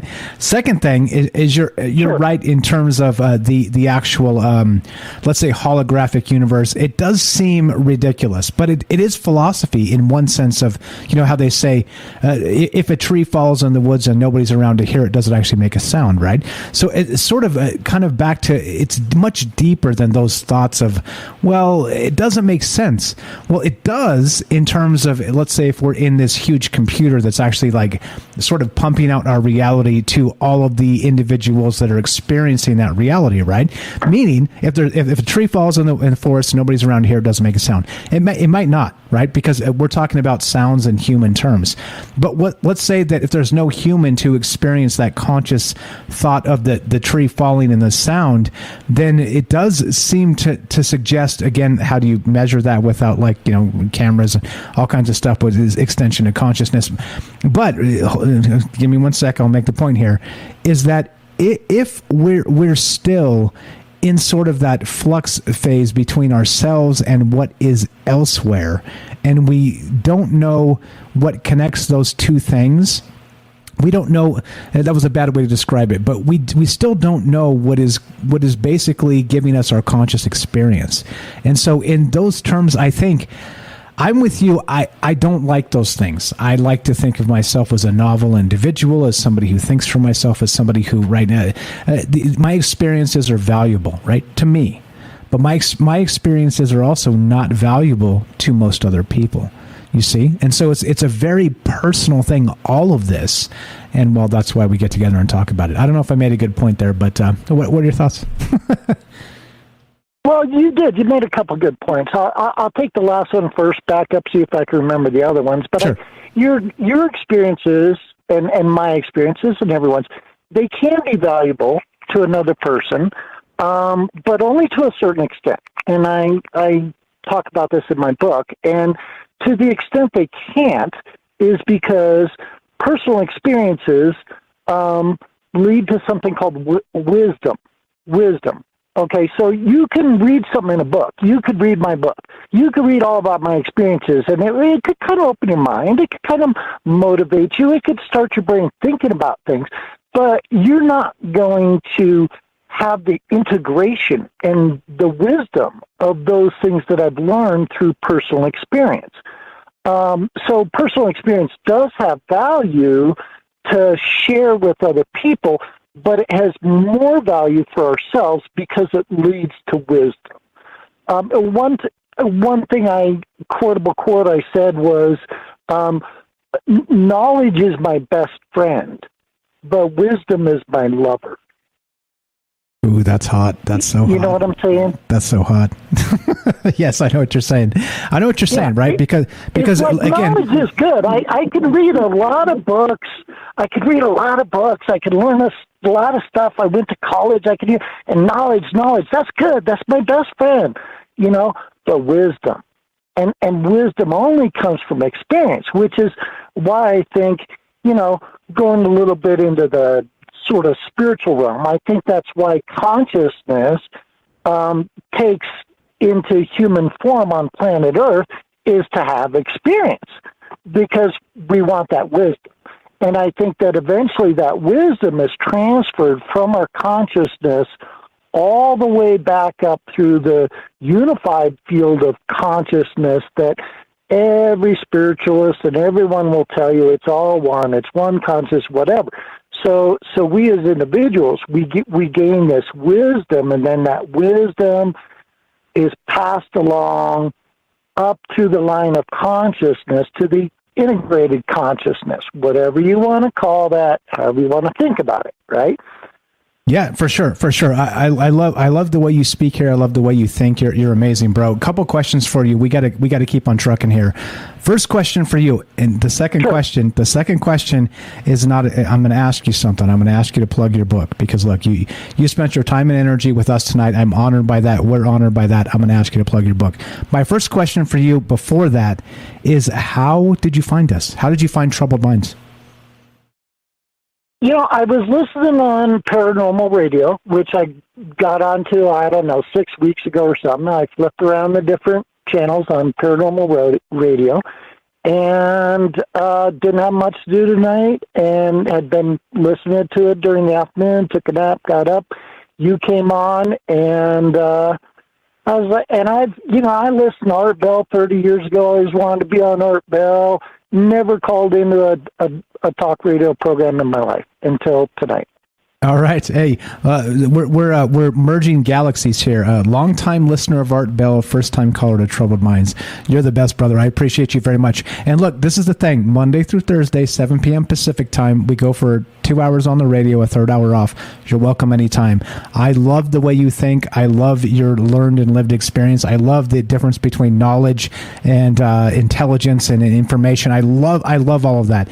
You belong here. You are one of us, okay? And then my friend Matt in Colorado, go ahead and plug your book. Where can we find your book? Well, you can find it on Amazon, and unfortunately, like I said, it's 1,700 pages. It's the hardest and best read anybody would try in their life. So it's only available for download. It's too big to print. Some point I'll take the time and divide it into 4 volumes, but it is called Escape the Matrix and Explore Reality. There you go. That's the title of the book. Perfect. And and there's a subtitle. I'd be troubled to remember. A transformational guide to something. It's been a number of years since I wrote it, but explore escape the matrix and explore reality. And it's pretty much about deprogramming the human mind from all the cultural programming and getting out of the matrix, which ironically, I kind of poo-pooed on the simulation holograph thing, but that's the analogy I choose to use in my book, is that it's kind of a matrix. But when I'm talking about the matrix, I mean the one that's going on in your own mind, your view and perspective of reality that's playing, not that we're in a simulation that a tree's not a tree. A little different. Perfect. All right. I love it. By the way, I'm going to add this into your lexicon. Birds aren't real. Birds aren't real. Go check that out. It'll make you want to punch yourself. No, wait, did you put me up on Facebook? Because I posted that like a couple months ago. I put the birds aren't real on there. No. I talk about it on. Huh? We do a news show Monday and Friday, and I talk about birds aren't real as like a punch yourself in the face situation. No, birds are definitely real. I was just making fun. I put that on my Facebook. I got the most incredible reactions on Facebook like that. Maybe I heard it on you. No, I heard it on NPR had a news story about the birds aren't real guy. But yeah, that was great. But I would love to come on your show again. And I have a lot of free time. I'm up in the mountains of Colorado, camping out in the woods. Got an RV, and I'll come on again, Mike. You're welcome anytime. My name is Mike. Your name is Matt. Now that we got that straight, you're in Colorado, Monday through Thursday, 7 p.m. Pacific time. We don't just talk about this. We talk about UFOs and consciousness and all kinds of crazy stuff. So you seem to be right in the pocket of this. I appreciate you very much. Thank you for listening. Thanks for finding us. Thanks for finally picking up the phone after years and years and years of listening to Paranormal Radio. I'm honored. We're honored. You're the best, brother. Always a pleasure. Because, of course, I know you're going to call back. We'll talk to you soon. Okay, have a great night. Okay, bye. There you go. Easy as that, right? I say easy. It's not so easy. Well, it's hard to follow brilliant people. And Matt in Colorado, good friend of ours. Look, this is what I'm saying. This is the point, right? We don't have to agree on everything, and we don't. Matt and I don't, and it's okay. Like we had a good laugh back and forth. You guys heard it all, right? And I even called him Mike, and he didn't even get angry at me, right? James was like, Mike, stop calling him Mike. His name's Matt, right? Which is fine. Again, like I'm not perfect, all the rest of that stuff. But I mean, look, this is what this is all about. It's about talking to people. Like I said, stop being afraid to talk to people, for crying out loud. The mainstream media, the lamestream media, everything is fear. They're like, oh, your neighbor's a Nazi. Don't go talk to them. You know why they don't want you to talk to your Nazi neighbor? Because you might find out your neighbor's actually not a Nazi. You see what's going on with this? This is what I'm saying. Don't be afraid to talk to people, because look, people may surprise you. People will surprise you. And that's really what this has always been about, okay? It's always been about just kind of getting together and talking and thinking of ideas and sharing these things. It doesn't matter to me if you're religious or not religious or somewhere in between. I don't know. I don't care. I don't care. Let's talk about a thing, and there you go. A perfect example. Matt in Colorado. We just made a new friend. Looking here for you. We got a few minutes left. What do you think about walls in space, interacting realities? 702-957-1037. Click the Discord link at troubleminds.org. Let's go here real quick. Let's do this. One of my criticisms, by the way, is that they tell me, Mike, you talk too fast. Hey, sometimes you got to talk fast to like squeeze in before commercials and stuff. So it's a good skill to have. But let's go to this, right? This is from SciTech Daily, and this is the other thing that I'm talking about tonight. Well, we started with walls, right? Like the actual scientists say space is filled with invisible walls. But we have this also. This is, again, from May 13th. This is very new, 2022. So the first one is from, where is this from? Just a few days ago. We're literally May 12th, a day apart, these two things, right? You want to talk about synchromysticism? Shout out to the Night Stalker out there. Look at this. So we're talking about the invisible walls of the universe, all right? This other one comes out within a day. Our reality may only be half of a pair of interacting worlds. Weird. Super weird, right? And so that's what I'm saying here. Look, if we have a half of a pair of interacting worlds, if we have dark matter, right, that means in the other pair of interacting worlds we would have something known as light matter, right? It would be something similar. Would they be opposites? Would they be sort of that yin and yang polarization? Would they be... What would this be? Let's read just a little bit of this, and then we'll wrap this up and get off the radio here. We got Joe Rube coming up behind us, lighting the void. Look, in a new paper in Physical Review Research, a Joint Quantum Institute fellow Victor Galitsky, I think that's how you say it, and JQI graduate student, Alireza Parizkar, that works, investigated the imaginative possibility that our reality is only one half of a pair of interacting worlds. Their mathematical model may offer a fresh perspective for looking at fundamental aspects of reality, including why our universe expands the way it does and how that relates to the most minuscule lengths allowed in quantum mechanics. These topics are critical to understanding our universe and are part of one of the great mysteries of modern physics. Oh, yes. Now we're talking. Now that's super hot, too. Now, the pair of scientists stumbled upon this new perspective when they were looking into something quite different called Troubled Minds Radio. Oh, I'm sorry. No, they were looking into something quite different. Research on sheets of graphene, single atomic layers of carbon in a repeating hexagonal pattern. They realized that experiments on the electrical properties of stacked sheets of graphene produced results that resemble little universes, and that the underlying phenomenon might generalize to other areas of physics. In stacks of graphene, new electrical behaviors arise from interactions between the individual sheets, so maybe unique physics could similarly emerge from interacting layers elsewhere, perhaps in cosmological theories about the entire universe. Weird. These two things come out within a day of each other. We got this, our reality may be only half of a pair of interacting worlds, and then we have this, scientists say space is filled with invisible walls. So, of course, as Night Stalker said earlier, hey, if you got doors, you got to have walls. So we ain't even got into portals yet, but we'll get into that as we keep going tonight. You guys know us. I'm not scared. We're going to keep on trucking and talking about this stuff. And just one more time real quick, the Fringe FM needs your help. Fringe.fm/chats. See what I did there? The old lizard brain snapping back. Fringe.fm/donations. If you have a few bucks, appreciate that very much, keeping the Fringe on air. Go see the goals and see the things. And like I said, Fringe is free for everybody, but somebody somewhere does have to pay those bills. So thank you so much for that. Considering that I'm on Fringe, all the work I do, all the work Ryan Gable does, all the work Joe Roop does, Jess Rogie, Alex Exum. There's so many people, Charlie Robinson, Macroaggressions. There's so many people that are on Fringe, Dark Waters. There's so many people that you guys listen to a lot. If you're listening to Paranormal Radio and the Fringe and the rest of that, and like I said, it's free. It's free if you download the app and press play, but somebody somewhere does kind of carry those bills. So one more time, fringe.fm/donations. Appreciate that very much. But as we finish, right, I don't know what this is. I don't know. Walls in space, again, interacting realities.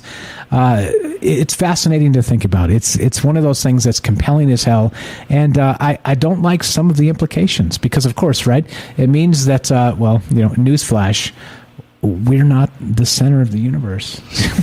It means, hey, stop the press. I'm sure all of you are shocked. Michael Strange, me, is not the center of the universe. Are you mad? Probably not. But let me tell you what, because I'm me, I'm kind of mad. I'm kind of mad. There you go. All right. So we're going to keep on trucking talking about this as we go, but you guys know how this works. We're just doing the thing. If you want to help this show, there are a number of ways to help the Troubled Minds. You can go to troubledfans.com. We got merch. We got hats, shirts, that type of stuff, stickers and whatnot. A patch just popped. Got some other stuff coming. And there you go. troubledfans.com. If you don't want to spend money, I completely understand. Just listen to the podcast feed. Go to troubledminds.org. Podcast feed is all linked in there, and you can find all that information. And if you listen to the podcast feed, it does kick a few cents to us every time you do that. So please, please, please, there you go. Spread the word. Spread the word. Let's get the hell out of here. It goes like this. If you're listening to us on the Fringe FM, stay tuned for Joe Roop and Lighting the Void. And of course, after that, The Secret Teachings with Ryan Gable. If you're listening to us on any other platform, including the podcast feed, stay tuned for Third Hour Troubled Minds. Be sure, be strong, be true. Thank you for listening. From our troubled minds to yours, have a great night.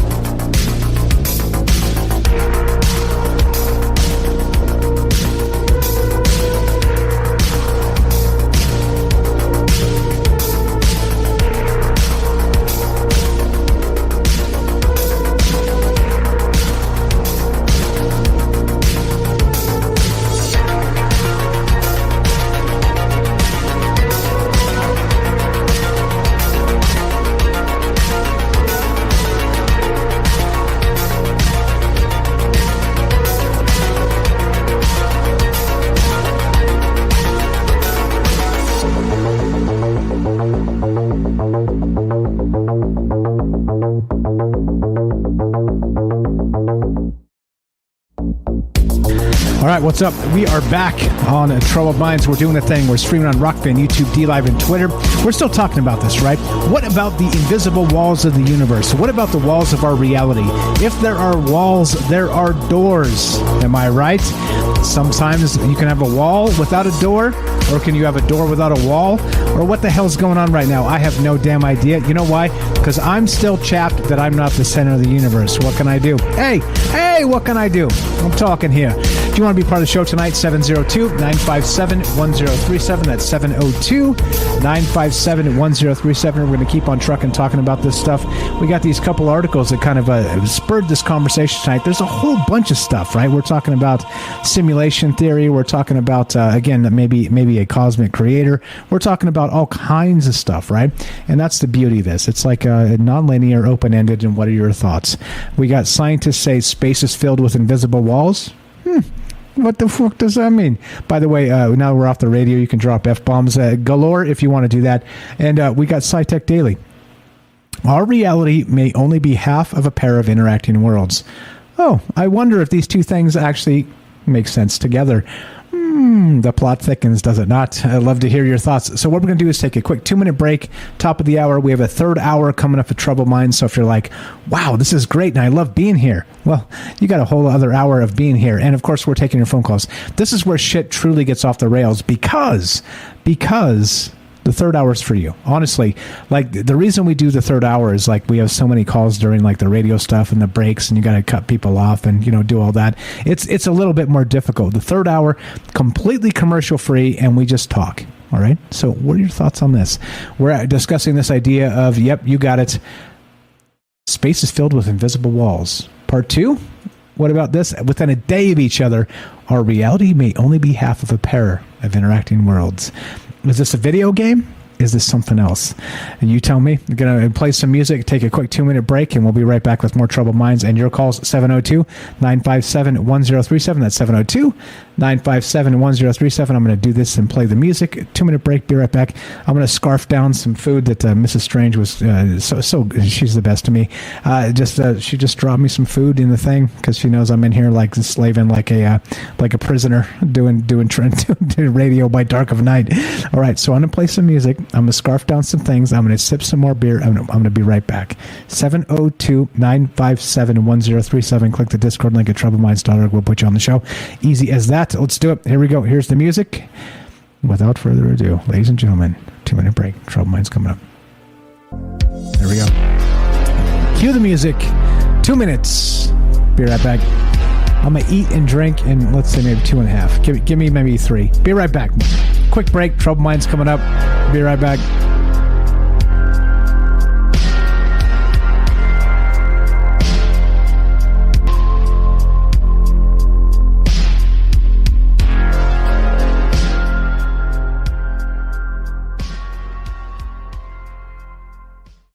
Okay, welcome back. I'm Michael Strange. I'm little old me. I'm just me.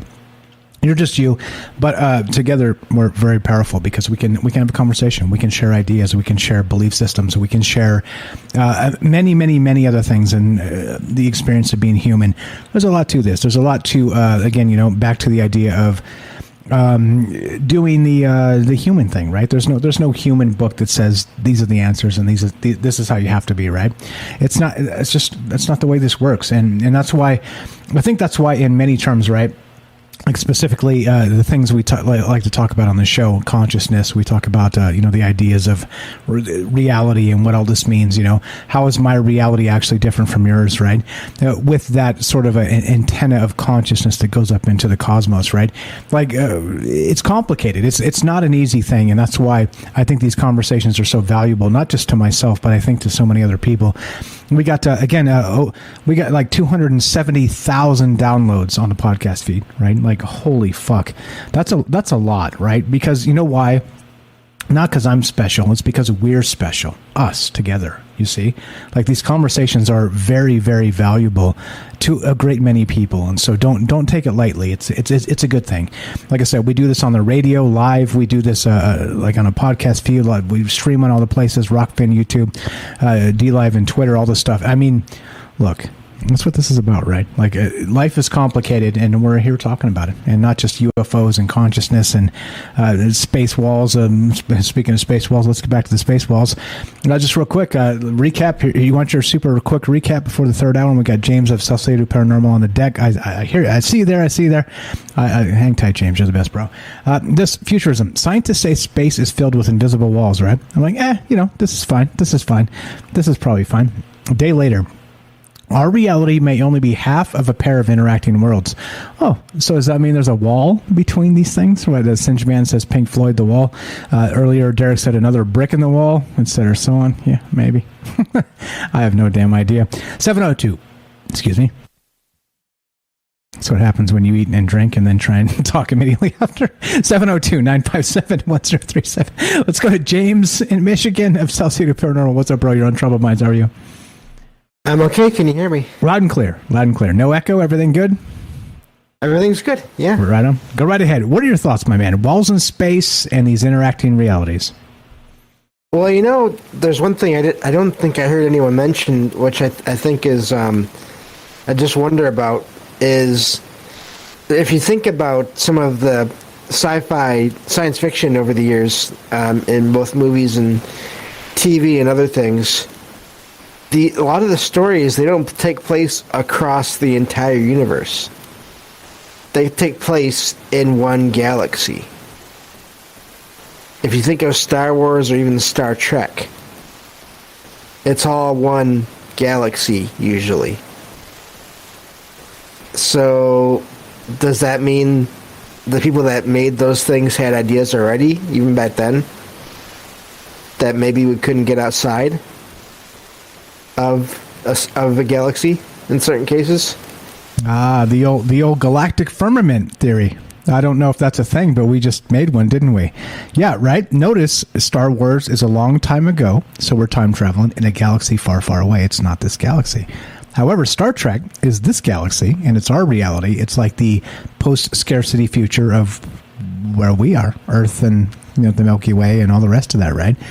Yeah, you got a great point. It's almost as if we knew even back then, back in the sci-fi days of, I don't know. You want to go super occult on this? Gene Roddenberry, L. Ron Hubbard, and that. It's almost like they knew we couldn't, let's say, physically escape the Milky Way itself. James? Unless we can. Unless we can. Through wormholes or suns. Black holes or suns. Because you hear reports about, and again, this is something that APOC told me about that I just really blew my mind, that this idea that UFOs have been seen going into and out of suns, out of stars. So, are those some kind of portals leading out, in and out of galaxies in some cases? I'm chewing. So, are those the doors? Are those and then maybe black holes? Are those maybe the doorways, or some of the doorways? And you have to be advanced enough in whatever ways we don't know of yet, maybe, to travel through them without being destroyed. 100%. You see how pro James is? I gave him one little cue, and he's like, all right, I got a few seconds more for you, Mike.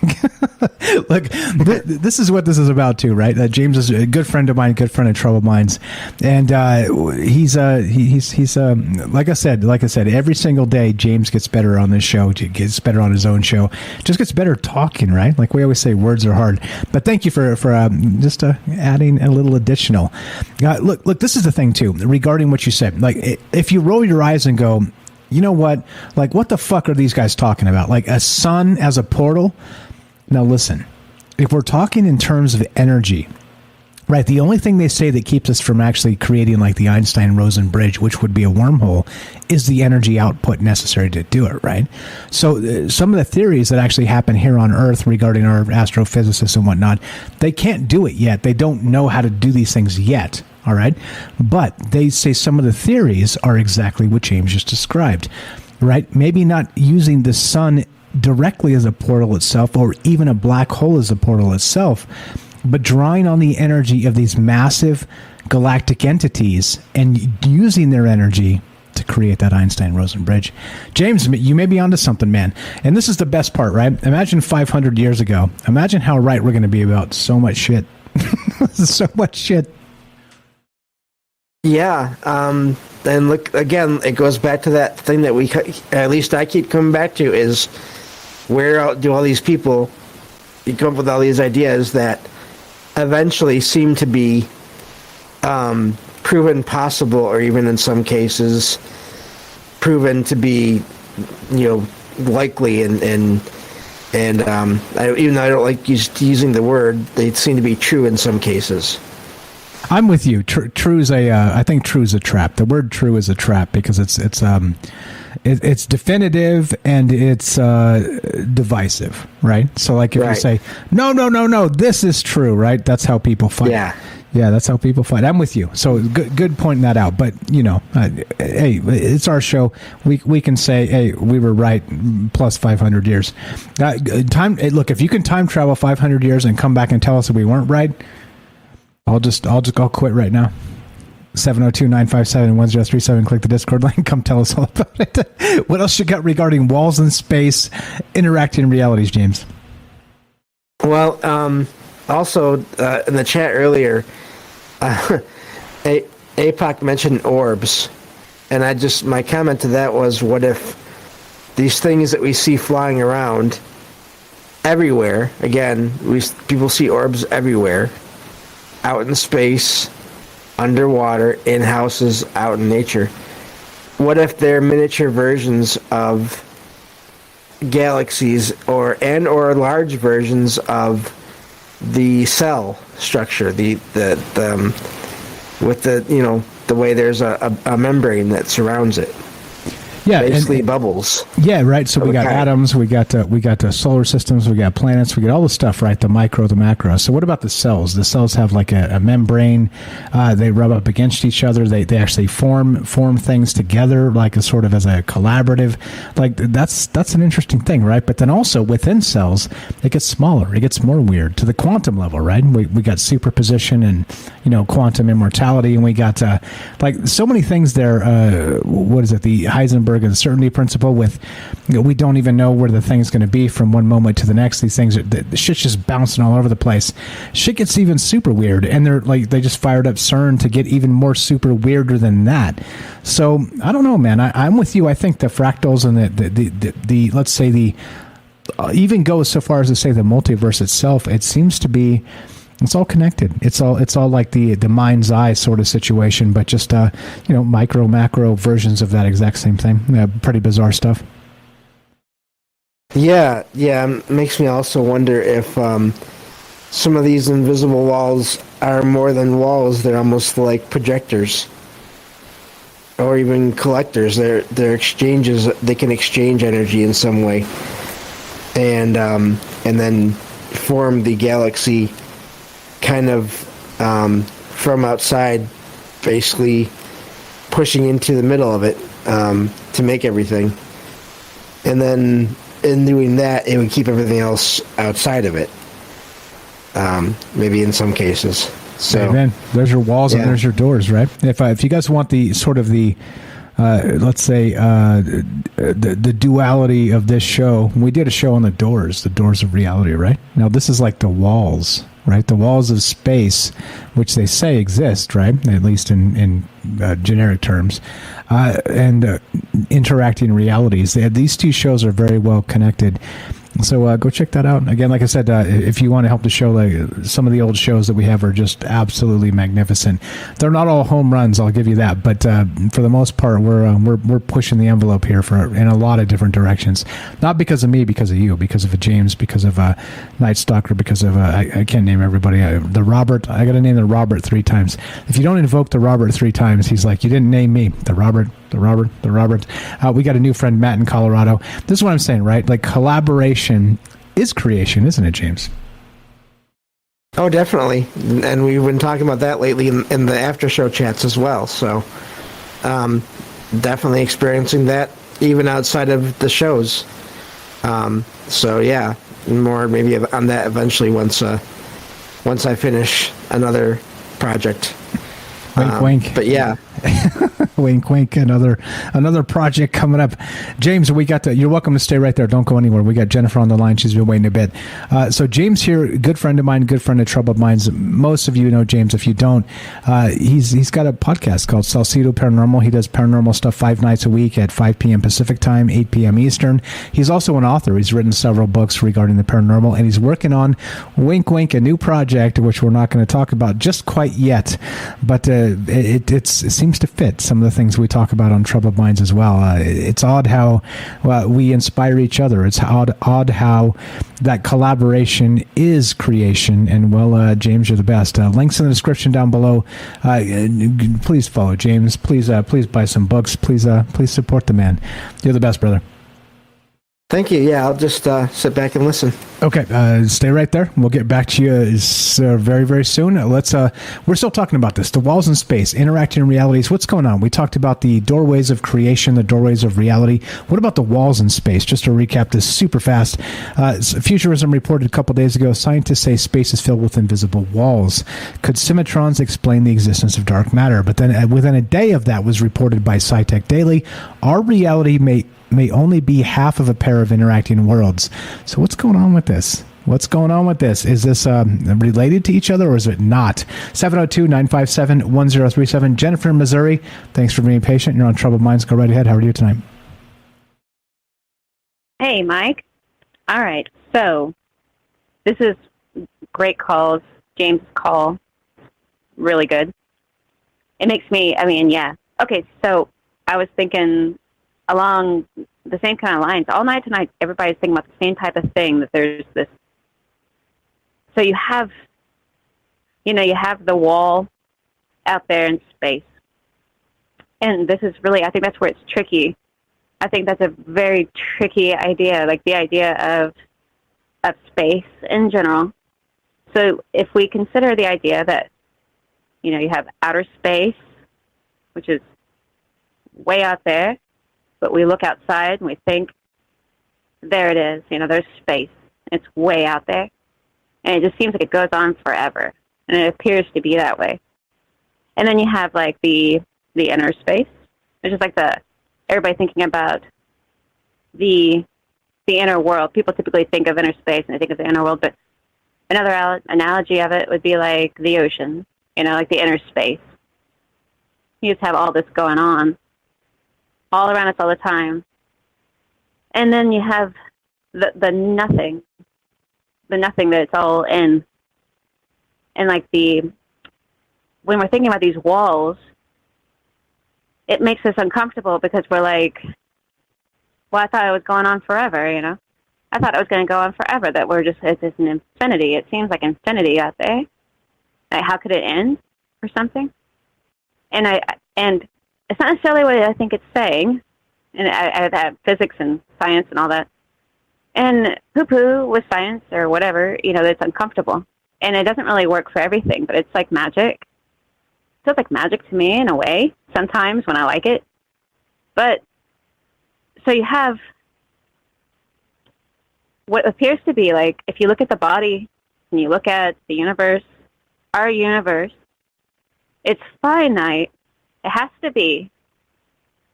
If it's not, then we just are blending into the nothing, and it just kills. It just annihilates everything. It's just pure annihilation. Of like that movie, The Never-Ending Story, where it talks about the nothing. In the case of the nothing, which is what we are living in, we're living in the nothing. I'm going to say that one more time. Like, we're living in the nothing. It has to be in the nothing. And the nothing is no energy, no matter, no time, nothing, like absolutely nothing. Because it's in that nothing, it's perfect to put something. Because you have to have nothing for there to be something, which is the whole concept of the chaos theory. So you have the nothing, and then what they're talking about is binary universes. They're talking about the anti-universe and our universe. They're talking about matter and antimatter and how they're canceling each other out because one needs the other. The matter needs the antimatter because the way that they interact in the end equals the beginning. It's the alpha and the omega. You have the nothing, then you have the universe, the anti-universe, the matter, the antimatter, and then you have those balance each other out and it equals nothing again. And it continues on this way. And if you think about the bubble theory, what he's talking about with the bubble, on a big scale and on the micro scale, it doesn't matter how you want to look at it, we're inside of it, not outside. We're inside. And it's a bubble that's getting bigger. Something is blowing it bigger and bigger and bigger. And it just keeps, the space between us and everything else just seems to be, it's growing in the nothing. And that in that nothing, there is no limit. And in that nothing, there could be other bubbles. And this wall is either it's between us and the anti-universe, the mirror universe that makes this happen, that we absolutely need. If we didn't have it, then the nothing would have us kind of say, like, it's a nice balance. And I would like to equate it to the veil. I think it's very important that we think about this too. But it's not way out there. It's right here. It's right here the whole time because space and because the idea of there being a wall is kind of it's a false idea. There's an old analogy about a vessel. So you take like a bottle, like a wine bottle or like a casket or something like that, and it appears that the vessel itself is it's a division of some kind, but it's not. There's nothing in the vessel and there's nothing outside the vessel. It just appears that the vessel is making a difference, but it's not. It can hold something, and that's what our bubble is doing. And that's what the veil is doing. It doesn't have to be that it's permanent, and that's where the wormholes come in. And that's where the black holes come in, that are either like left over from the creation of our bubble in our universe that's expanding out without limit. But it needs that wall. And that wall can be ripped. You have the idea of the tear in space and time. You have the tear there. And it could allow for the ability to get into another universe, but not into the nothing, because it can't. But there's still that void that's passing through. But this wormhole thing, it could be the remnants of black holes, like we're talking about, that the moon or that the sun itself is some kind of portal into another universe. And we have that, and I guess if we were to think about that. But this wall is necessary, and I'm glad they got a really cool name calling it a Symmetron. But it's the veil. It's the same veil we are all very familiar with. And it's not way out there. It's right here all the time. And it's just right there, just barely there. And it's just enough to keep one thing from bleeding into another thing and completely annihilating each other. And centrifugal force. If you think about this idea of the dark matter, the dark energy, which I know these are just words, and that's where, like, a lot of times we just dismiss it 'cause it's just a word that they're making up. But what they're doing is they're giving a phrase to something that they do see or that they are trying to understand. So they give it a weird name to try to explain what it is. And it's the it's the antithesis of the thing that we are, but they detect something. They're detecting something. They're giving it a name because they don't know what it is, because we can't know everything, and even science can't know anything, and they know that. They do know that. And any decent sorcerer or magician would admit the same thing, that they don't know what they're dealing with when they look into the void of things. They just know that they've opened up a little crack and they're looking through it. And it's true that on the other side of that, there's something that is on the other side that may do the same thing from the other side, but it has to do it with either, they must be doing it through some kind of occurrence that has been allowed in the actual fabric, I would think. But anyway, yeah, I think that it's cool that they've decided to let us all in on the idea that they found a wall, that there's walls, and these walls are not a prison. They're not a prison, I don't think. This is, I mean, it's a finite, that's sort of, there might be something like that going on, but I think that on this scale, it's more of like, it's necessary or all the water would go everywhere. Like that kind of thinking. Like if you didn't have something holding it, it would just go everywhere. The firmament.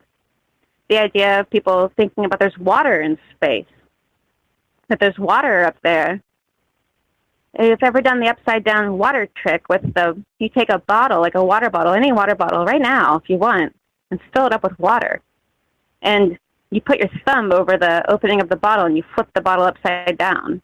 And you let the bubbles pop up to the top. And you release your thumb. The water doesn't come out. There's natural forces, natural laws holding that water up there, upside down, an impossible thing, but it's due to the volume and the suction and the mass. The same thing as when Jesus walked on water.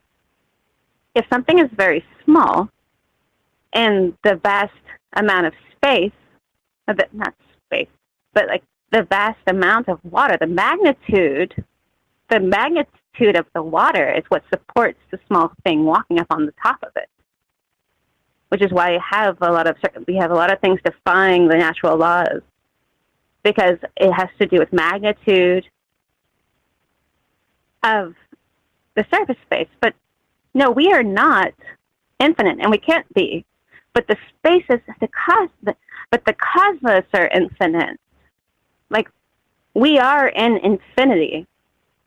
We are in it, but we are a finite space that's expanding with infinite boundaries in a way. Like, there's a finite boundary, but the space is limitless. And there's a wall there because beyond that wall is the nothing. And beyond that wall is the anti-universe.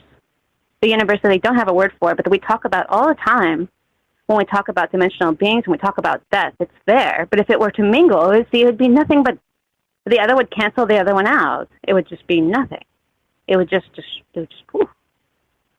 But you have wormholes, several different ways for a wormhole, probably more than several ways, like at least 4 ways to have a wormhole that come out of the situations we have.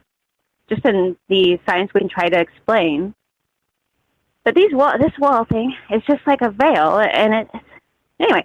But it doesn't necessarily have to be an end. It doesn't mean like that this is a prison. It's to allow it to even exist, because if it has to exist in the nothing.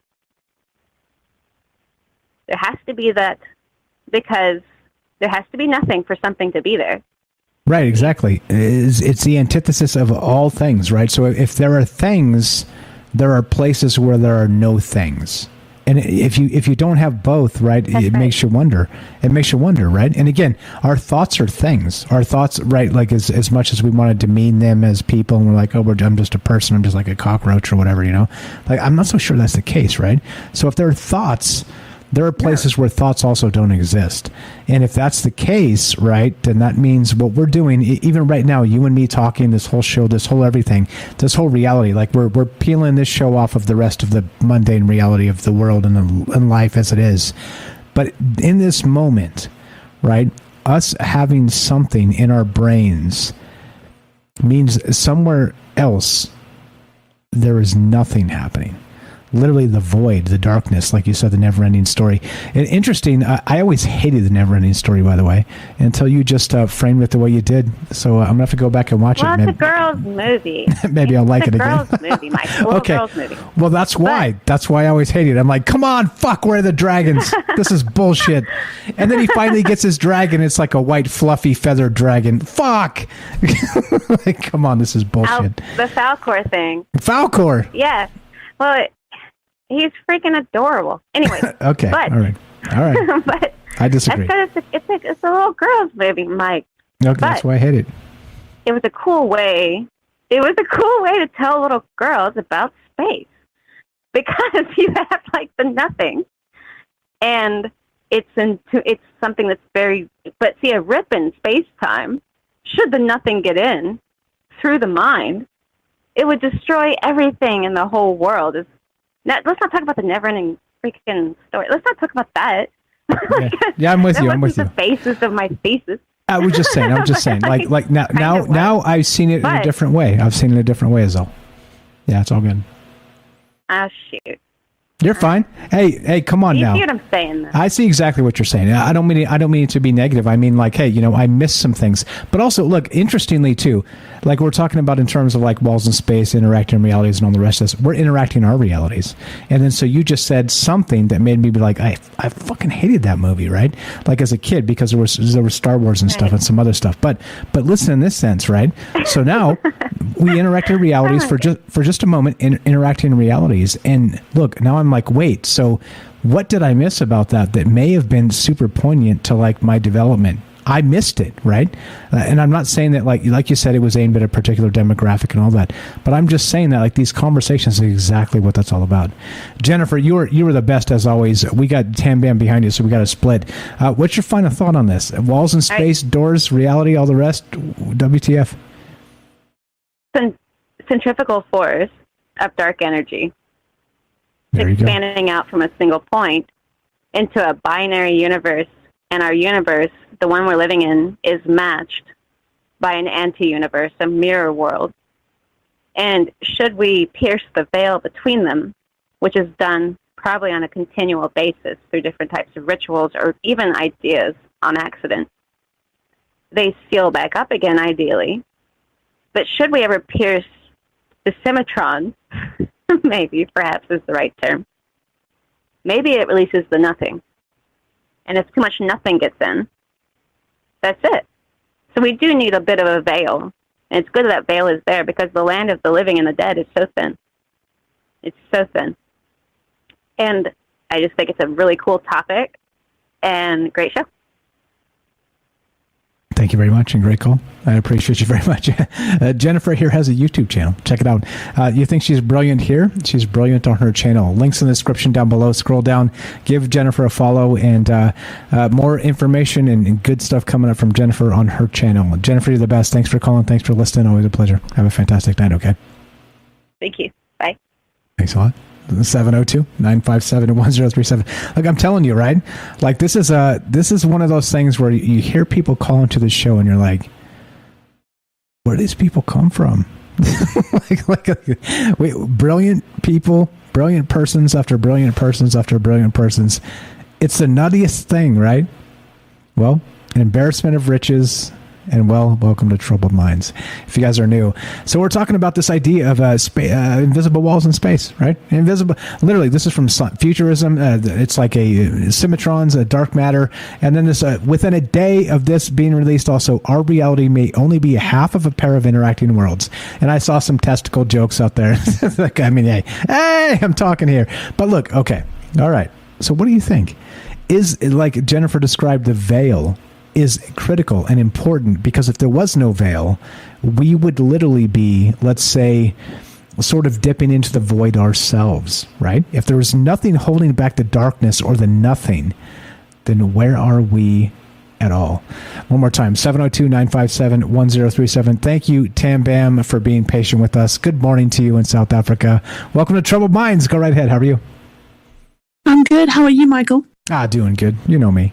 Hey, I try and keep it positive all the damn time. Because look, if we don't control, because I'm walking here. No, I'm talking here. But look, if we don't control our own like reality and our own like positivity, nobody's going to hand it to us, right? Like this is something. This is one of those things that we can control ourselves. And if we cannot, what the fuck are we doing, right? We're just adding to the cesspool of the void itself. I interrupted you. Go right ahead. Welcome to Troubled Minds. What's up, Tam Bam? What's up? I actually put in the chat that I've got nothing to say. I messaged you twice. Nothing to say? Oh, you just popped in here with nothing to say. How dare you? How dare you, Tim? How dare I? Dirty of you, you dirty pod people. No. Go ahead. What are your thoughts, though? I'm sure you got some thoughts. Jennifer probably stoked some thoughts in your head. She always does that to all the rest as well. She does. She goes off on a tangent where you never thought you would go, and then you kind of flicker on another tangent. And then, you know, she's got this magical power of just thinking of the lateral, you know. It's an amazing gift. Agreed. I love her. 100%. Agreed. Amazing gift. Like there are, like, you know, going deep is one thing, going wide's another thing. Speaking in terms of like just these different topics, she finds a way to do both. It's a mind fuck. Yeah, it's a mind fuck. There you go. I just got mind fucked. If I'm thinking differently for about 5 or 10 minutes, you know why. Yeah. Right, I get a brain spasm, like she mind fucked me through the eyeball, you know. Tam Bam, so be easy on me, all right? Be easy on me. So what about walls in space? What about interacting realities? What about this? You were part of the doors conversation as well, right? Well, like the doors of our reality. But what about this additional thing? They're talking about these things actually called Symmetrons, and the doors, like walls in space, and then we have this idea of the interacting worlds. What is your thought here? What do you got for us? What do you got for us? Well, I don't think that's so far-fetched as we think.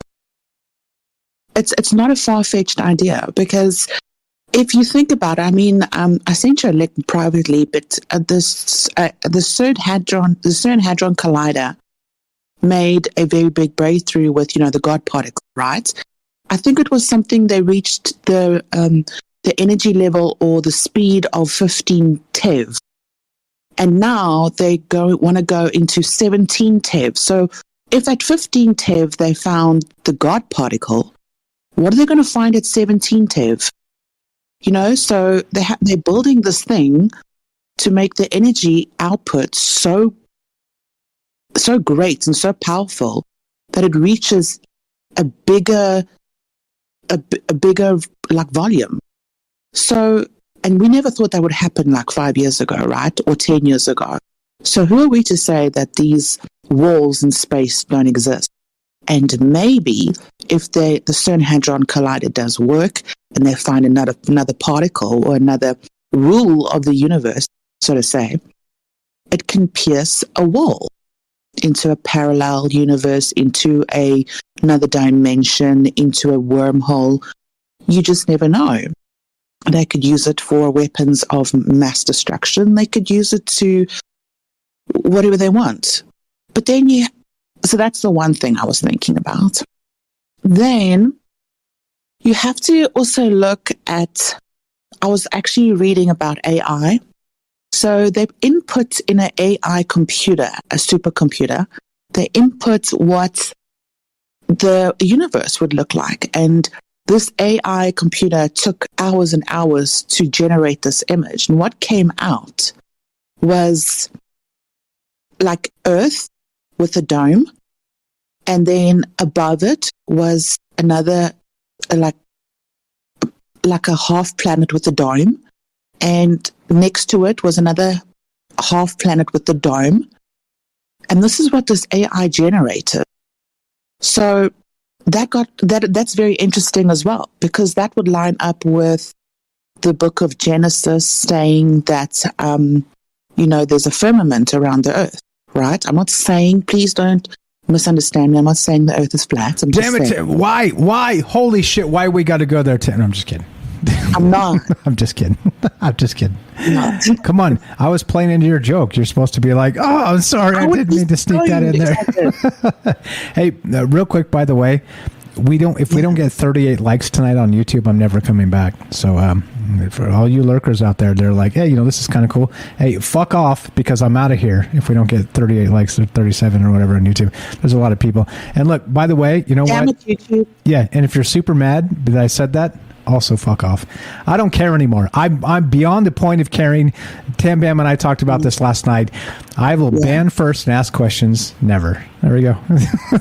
A conversation for another time. Look, at some point, you just don't give a fuck. And I don't give a fuck anymore, Tam Bam. I give a fuck about the people that care, and you're one of the ones that care. Yeah. Go right ahead. Continue. Please continue. Okay, after that rude interruption, let me continue. No, I did it. I'm gonna mute myself. Here, watch this. I am full of joke, and you better go tell Ronald to make me a sandwich. Get in the kitchen, make Tam Bam a sandwich. Ronald, right now. There on Rockfin. Don't make me a sandwich with the 0.9 seconds left. Rockfin fam. Hey, after 3 minutes, you owe Tam Bam a sandwich. That was so funny. Anyway, inside jokes. You guys are missing out. Rockfin, check it out. Yeah, check it out. Lots of great. Actually, Tam Bam's over there listening on Rockfin. So YouTube guys. No. I came to Discord. Rockfin was distracting. They're very funny there. So YouTube guys are missing out if you're not on Rockfin. That's all. Anyway, Go ahead. 3 minutes. Sandwich. So we had our 3 minutes. We had the mind fuck, and now we had the cigarette and our sandwich. Go right ahead with Walls in Space. Okay, so that's then you, like I said, the firmament of the Bible, right? So all of this kind of correlates to some kind of wall. But then you have, let's take a look at reality and around the world news that we will never see because we know news is controlled. There are, and you got a deep dive for this, there are places around the earth where there are videos of just like patches where you would see rain falling from a clear sky of some country, and it would be like, just say for instance, a meter by a meter, and then around it would be dry. So, and it goes back, the waters of heavens was, then there was the waters of earth, right? So that's the one thing. Then there was another thing that they recently discovered. They dived deep into the ocean and they found another layer of water. So there's something deeper than the Mariana Trench.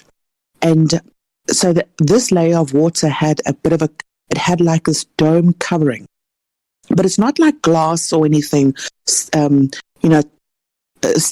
It's not like a dome. It was material. It looked like coral that has formed over time. And they couldn't even, it was so close but yet so far, so they couldn't even get to it really. But they could tell that the water was different. It looked different. The whole structure of it was different. So, going to what Jen said, if you think about it, I'm going off her tangent. It kind of feels like, in the Men in Black movies with Will Smith, at the end of one of the movies, it has our little galaxy in a marble where the giant alien is playing with us as a marble, and we're in this galaxy. And it's just infinite and infinite over and over and over. And it feels like we're on this Rubik's Cube constantly getting changed, and then we're aligned, and then we get changed again, and then we're aligned. And it's just this whole loop, continuous loop. And what Jen said about the, what did she say? Let me just get my thoughts straight. She's so brilliant. The nothingness and looping to the everything. Help me out, what did she say? The nothing.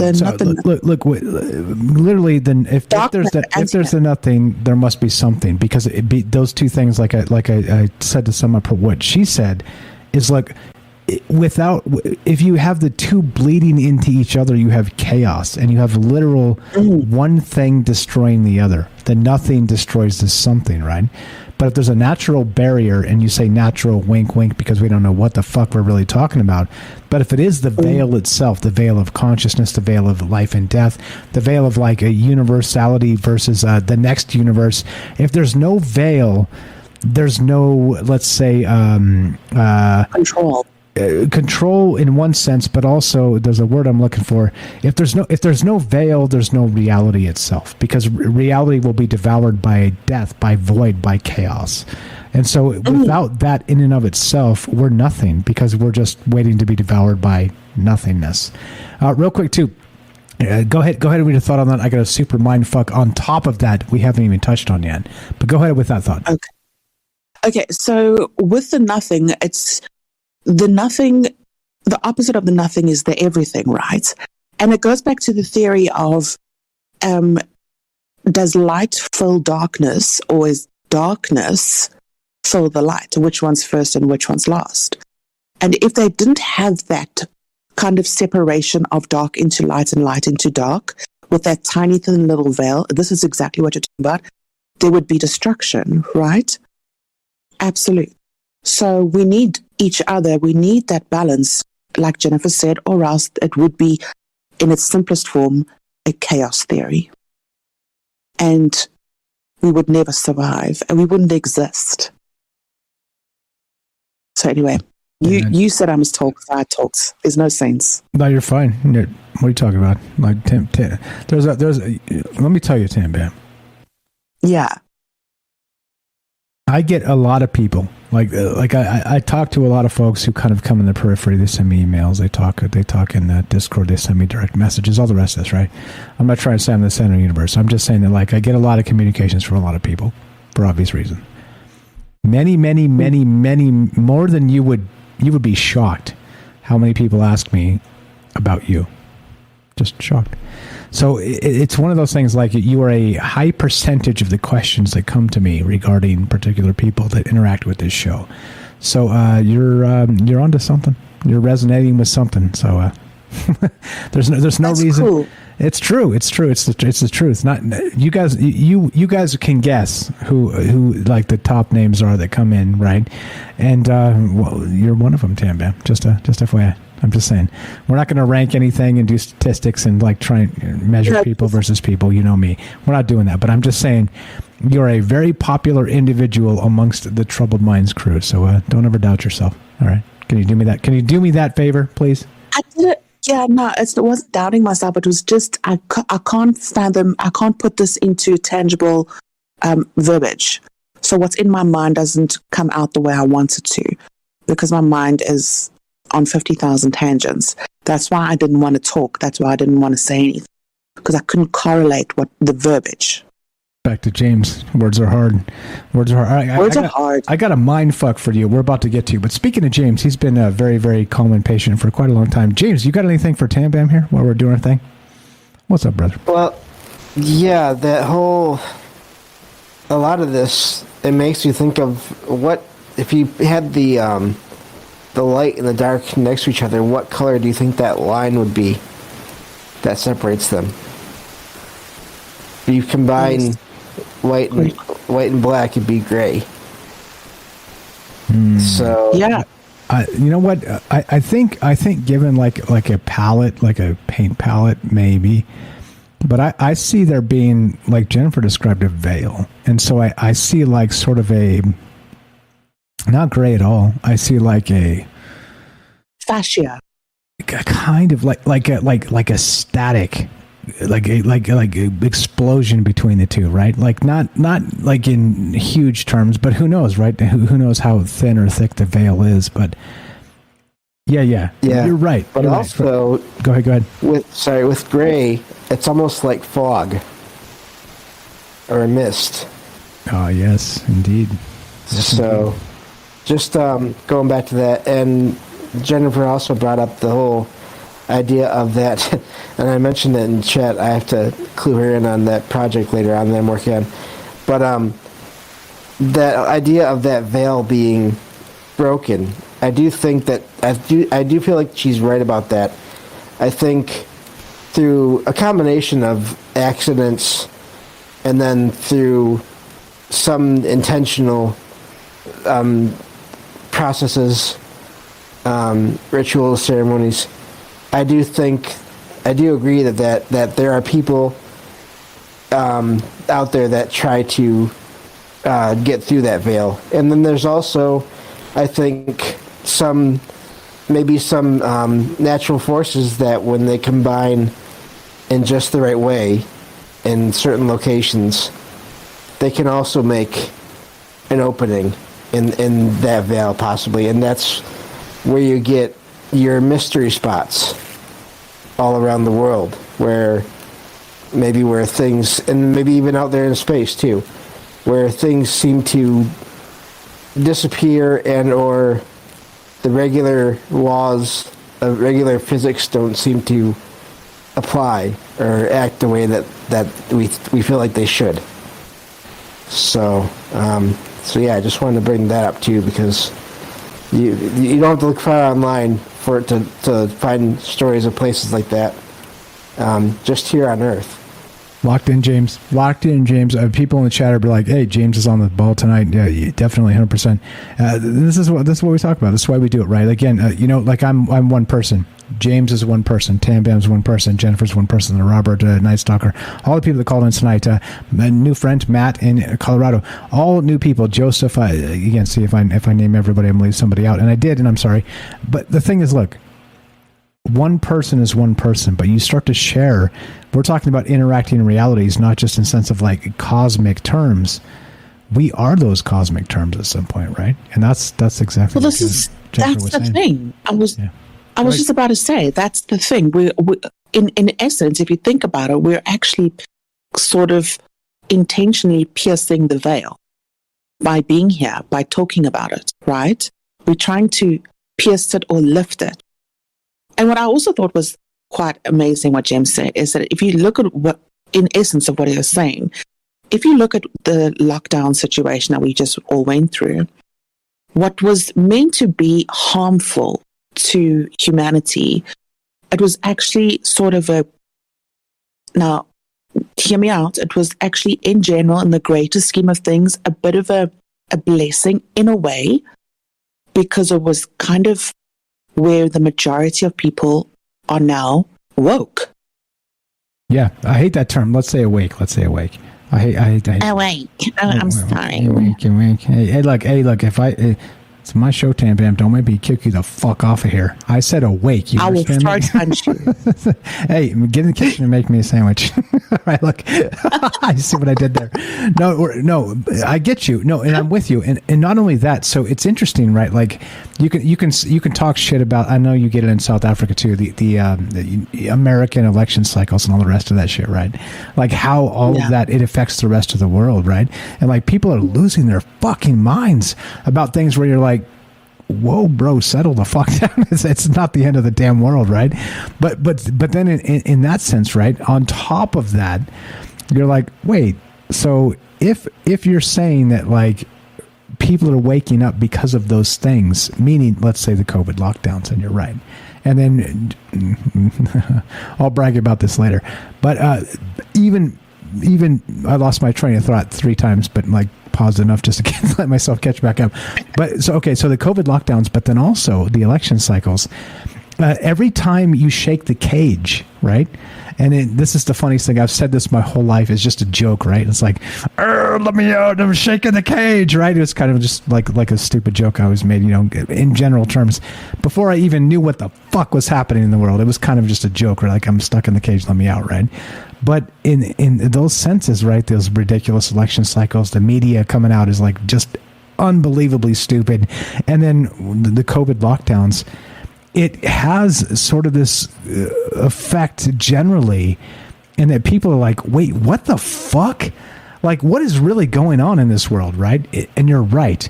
It has this sort of effect of really jarring the way people see reality. And in those terms, I'm not going to say it, people become awake. And yeah, I mean, you're spot on. Not just that, like there's so many other things that like have culminated like in the last 10 years that it's just like, conspiracy theorists, they're all fucking retarded, right? That's what they're trying to tell us constantly. And now yeah. Exactly. It's like, hey, look, if you go back 40 years and listen to me since the beginning of this shit, and you take notes on every time I was right, hey, every time we were right collectively, hey. $1. Hey, yeah. Give me $1 every time we'll fucking retire, right? That's the thing. It's ridiculous People are noticing. People notice when you shake the cage, and they're continually shaking the cage, and it's waking people up. That's for damn sure. I'm about to blow your mind one more time. I want your take on this, Tam Bam and also James. There's something called, check this out. Have you ever heard of the zoo hypothesis? This is to the extraterrestrial version of this walls in space. You heard of this? Yes. We've talked about this previously. Now look, the idea is this. Straight from the Ministry of Truth, Wikipedia. The zoo hypothesis speculates on the assumed behavior and existence of technologically advanced extraterrestrial life and the reasons they refrain from contacting Earth, right? It is one of the many theoretical explanations for the Fermi paradox. The hypothesis states that alien life intentionally avoids communication with Earth to allow for natural evolution and socio-cultural development and avoiding interplanetary contamination. It goes on, and of course it shits on it because they aliens aren't real. But hold on though. In that context of the zoo hypothesis and walls in space, does something suddenly seem to make sense? Right? Mm-hmm. Meaning, like Night Stalker said, we got the wall, which seems to be like the screen at the movie theater that they're projecting shit onto. Right? You can't walk through that wall. But, right, if you don't see what's in your periphery or behind you, you think that wall and that movie screen is your reality. And isn't that exactly what the zoo hypothesis would kind of do in those terms, right? Meaning a technologically advanced civilization really is controlling us. Not just controlling us, let's say allowing us to evolve in a natural state and not interfering at all. Sort of like the Star Trek thing where they have that sort of no interference policy. Yeah. Something like that. There's a term for it. It'll come to me. But what's your thought on that? We'll get James's thought and let's wrap this MF up. But how about that? Regarding these walls in space, that maybe there's some sort of technologically advanced, actual flesh and blood civilization that's keeping the walls of actual space from us, by kind of putting us in this globe inside of a globe, which the universe would be the globe, right, the big globe. But then they put us in sort of this smaller globe of, well, if you peer in any direction, you're going to see what we want you to see. How about that? Well, it makes sense. For my religion, it's like I can't, but scientifically, or let's say, I don't know. It just totally makes sense because if it's actually a TV. We're inside a program. We're in a TV, right? Or the zoo, like you said. So this is the powers at be, or they give us what we need, right? They give us toys to play with. They give us homes that we think we own. They give us all these things to play with, to keep us busy while they're doing their thing, having communication with, air quote, the Watchers, which are mentioned in a plethora of ancient text. Yes. So we need to get to that eventually, the Watchers and the zoo hypothesis. That's a whole damn show all by itself. But yeah, go ahead. Really, that's what it is. So they distract us. I firmly believe that aliens did have a role in each era of Earth or humanity. The jump in technology is just too great.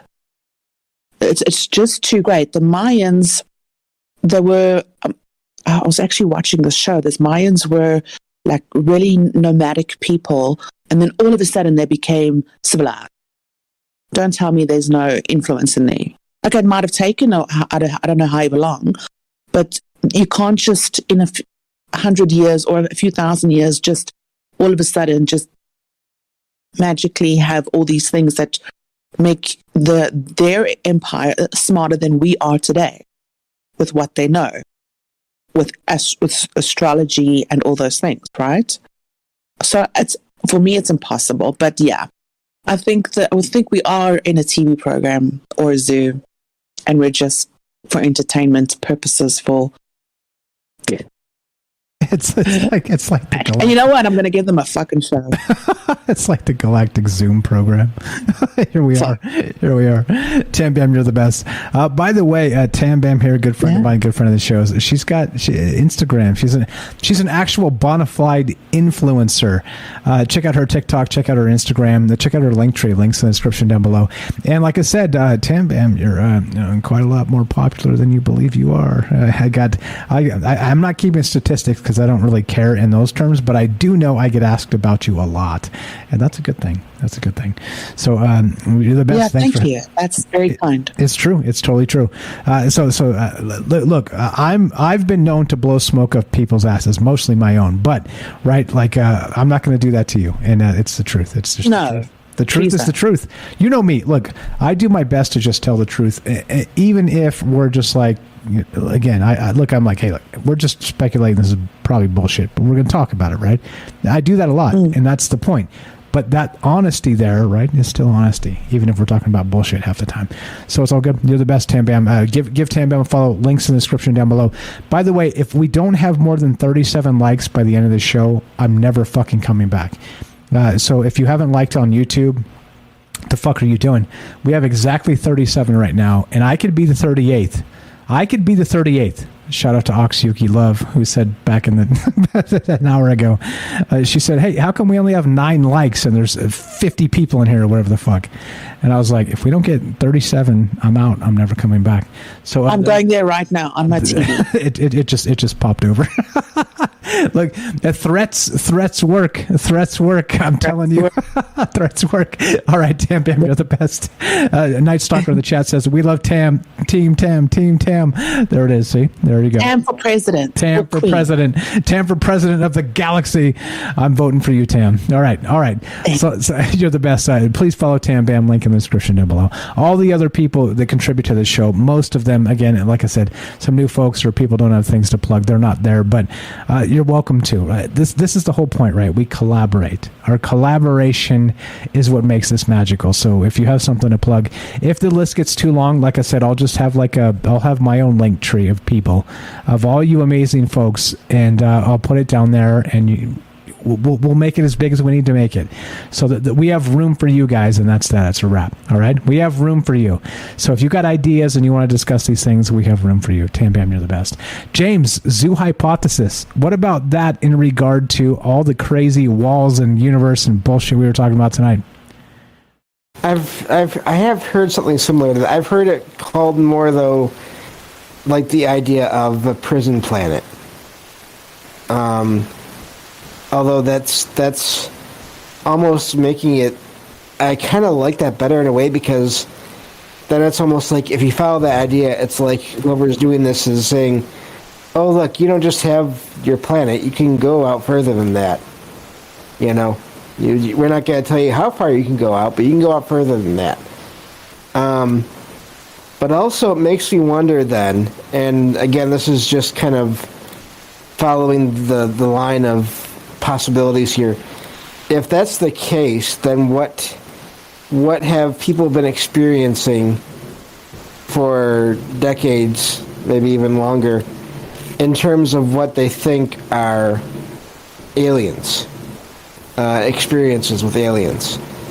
Are they the same aliens that are using different ways to get here, to do whatever they want to do or feel like they need to do? Or are there separate groups? Is there one that is out there that has everything in here locked down, sorry. That was kind of didn't mean to do that, but it's kind of apt, I guess, in a way. But have us all trapped in here, but then there's other things that are, other beings that are trapped with us that we don't even know about. Except for a few here and there who have experiences. That's a whole nother thing. Ultra-terrestrials, extraterrestrials, intraterrestrials. If we're trapped here on Earth, is there another something or other that's trapped here with us? Ooh, James, James, you just took it to another level, per usual, right? James, you're the man. You're the man. Absolutely, right? If we're locked into this, let's say, reality in the zoo hypothesis, are we the only ones? Are we? We've talked about like, the Archons and all the rest of that, but hey, what about Agartha and all the rest of this? What about again, Antarctica and all that shit?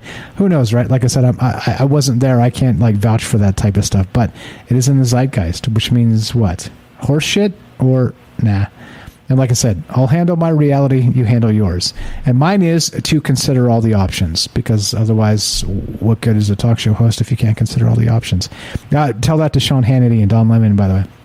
Just saying. But anyway. I don't know those names. Yeah, you probably, it's probably better for you that you don't. But yeah, I wish I didn't, actually. Yeah, exactly. I wish I didn't. Yeah, exactly. Unfortunate that you do. But yeah, so, right, I mean, we start with walls in the universe, we end with the zoo hypothesis, and that's the way things go. And thank you guys for the threats. I make the threats on YouTube, and we get everybody smashes the thumbs up. And there you go. Hey, look, hey, James, maybe we should threaten people more often. What do you think? Do threats work? Well, if it gets results, I mean, you know, hey, you gotta do. What is it? The beatings will continue until morale improves, or something like that, right? Something like that. James, you're the best. James here, very good friend of mine. We're about to get the fuck out of here. Look, James, please follow James too. He's got a podcast. It's called Salcedo Paranormal. Links in the description. He does paranormal stuff 5 nights a week. Please go follow the man. Please, literally, Tam Bam, Jennifer, Night Stalker, the Robert's got a book. Who else? Who else did I miss tonight? Iowa Walks, Joseph in Iowa. Links in the description. Look, follow all of those people. APOC didn't call tonight, but APOC's out there listening. She's got a big day tomorrow. All the people in the chat, literally scroll down to the links in the description and follow every one of those people, please. Pretty please, because look, Troubled Minds is not the beauty of Troubled Minds without all of these folks, okay? It's not me, it's us. You see what I'm saying? And I mean that. Look, so many people say that. I mean that. You guys bail my ass out every single night. And look, if nobody fucking called, honest to God, I just trim this motherfucker shorter and shorter and tell you what I thought, and then we'd be out, right? That's not what happens. We go longer and longer because so many people are interested and want to contribute, you see? So please, scroll down, follow all of these people. Also, link trees for James, link trees for Tam Bam, link trees for trees for myself. Follow all these people, please. Tam Bam, what? Instagram, TikTok, but what else you got on there? No, those are the two main ones. I do have Facebook, but it's more, that's just like horseshit. I was actually thinking about deleting Facebook today.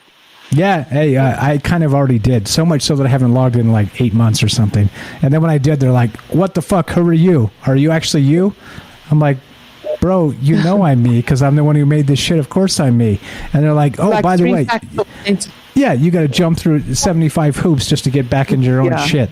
They're like, that tells you right there, you don't own your own shit. They own your shit. And they will give you permission to get back into it. Right? You see what the fuck is actually going on here. Anyway, let's get the hell out. Let's roll it. Anything else you got to add, Tam Bam? We'll go back to James. He's got a James show for us. Let's get the fuck out. What do you think? No, I just love it here. I mean, Rockfin was great today. I mean, the guys are just, the banter is mad. I love it so much. And then obviously all the calls were fantastic as usual. Everyone in Discord is just so brilliant, and those assholes on YouTube are just smashing that like button, including me. Hey, look! You make the threat, and this is probably going to be the highest like thumbs up ratio we've ever had. It's literally like always almost like to a ridiculous degree, 100%. Once in a while, you get somebody you pissed off that like give you a thumbs down, so it's like 98.98% or whatever, right? It's like super high. But like, hey, if we don't have more than 37 likes on YouTube by the end of this show, I'm never fucking coming back. Sorry, done already. We passed that. I know. James, put it in your notes. Threats work. Threats work. All right. Thank you for all the love, guys. Thank you for entertaining and indulging the bullshit that I am and the bullshit that we are. But also, by the way, as much bullshit as we are, individually and together, we're also magic. And don't forget that. Do not forget that. All right, let's do it. Let's do it. Tam Bam, you're the best. Thanks for dipping in. Thanks. And by the way, shout out to not just Tam Bam especially, because she wakes up early for us. Like, it is ridiculously early. She wakes up at like 3:30 or some shit in the morning, right? What time do you wake up in the morning to listen to us, Tam? What time? Like, I set my alarm for about 3 because I know it's going to take me about an hour and a half to wake up. See? So, yeah, so it's fucking early. But I do it. I can't stress enough how blessed I am and how blessed we are that literally Tam Bam sets an alarm for fucking 3 a.m. to come be part of this. You got it? And I know, look, she's not the only one. Some of you stay up late. We got folks in the UK that are part of this. We got folks in different time zones across the United States, Canada, et cetera, so on. And I'm going to tell you, look, it's not lost on me. I am blessed by that. We are blessed by that. And thank you for fitting us in your schedule. Staying up late, waking up early. Hey, you won't find me doing that shit. I'll catch you guys on the archive. I ain't doing that. So it's true though. I'm seriously impressed and grateful that you guys do that. Tim, you're the best. Thanks so much. You guys all are. Thank you. Very, very kind of you. Let's roll it. I'm gonna do the thing. You guys get a little bit of an echo. We're gonna play the outro music. Look, the bad news is we're done. All right, this one's for Jay in New York. He's been lifting rocks and shit, and he's usually here for the outro. We call it the J-tro. But we got again, in a team, when somebody steps out, somebody else steps up. All right. So as we finish, right, it goes exactly like this. Right. Actually, before we do any of the rest of that, let's, ladies and gentlemen, boys and girls, reptilians, cryptids, androids, and everywhere in between, I present to you James of Salcedo Paranormal. Only those who can see the invisible can do the impossible, by Albert Einstein. There it is. And I kind of like to think we're an extension of that. I'm not as smart as that guy. You're probably not as smart as that guy, because very few people are. But look what happens when we get together and we talk about all kinds of amazing things. James, you're the best. Thanks for prepping that early. Thanks for letting me know you got it. And yes, indeed. All right, let's get the fuck out. Look, the bad news is we're done. The good news is, God willing, we got tomorrow. If you want to help the show, there are a number of ways to do it. Number one, I don't even know what number one is. Let's just go the top 3. You can actually sub up on Rockfin. That helps a lot. Go directly to the Troubled Minds page and sub up there, because if you sub up on the Sam Tripoli page, we don't get credit for that. Figure that out. If you go to Patreon, of course, Twitch, you can sub up directly on those. Twitch in particular, you can sub up with Amazon Prime. If you have Amazon Prime and you don't have Twitch, you've already paid for it. You could link the 2 accounts, sub up over there. Doesn't cost you an extra penny, but it sends me a couple bucks a month. Helps a ton, right? So, all right, there's that. If you don't want to, continue spending money. If you like Troubled Minds, hold on, wait.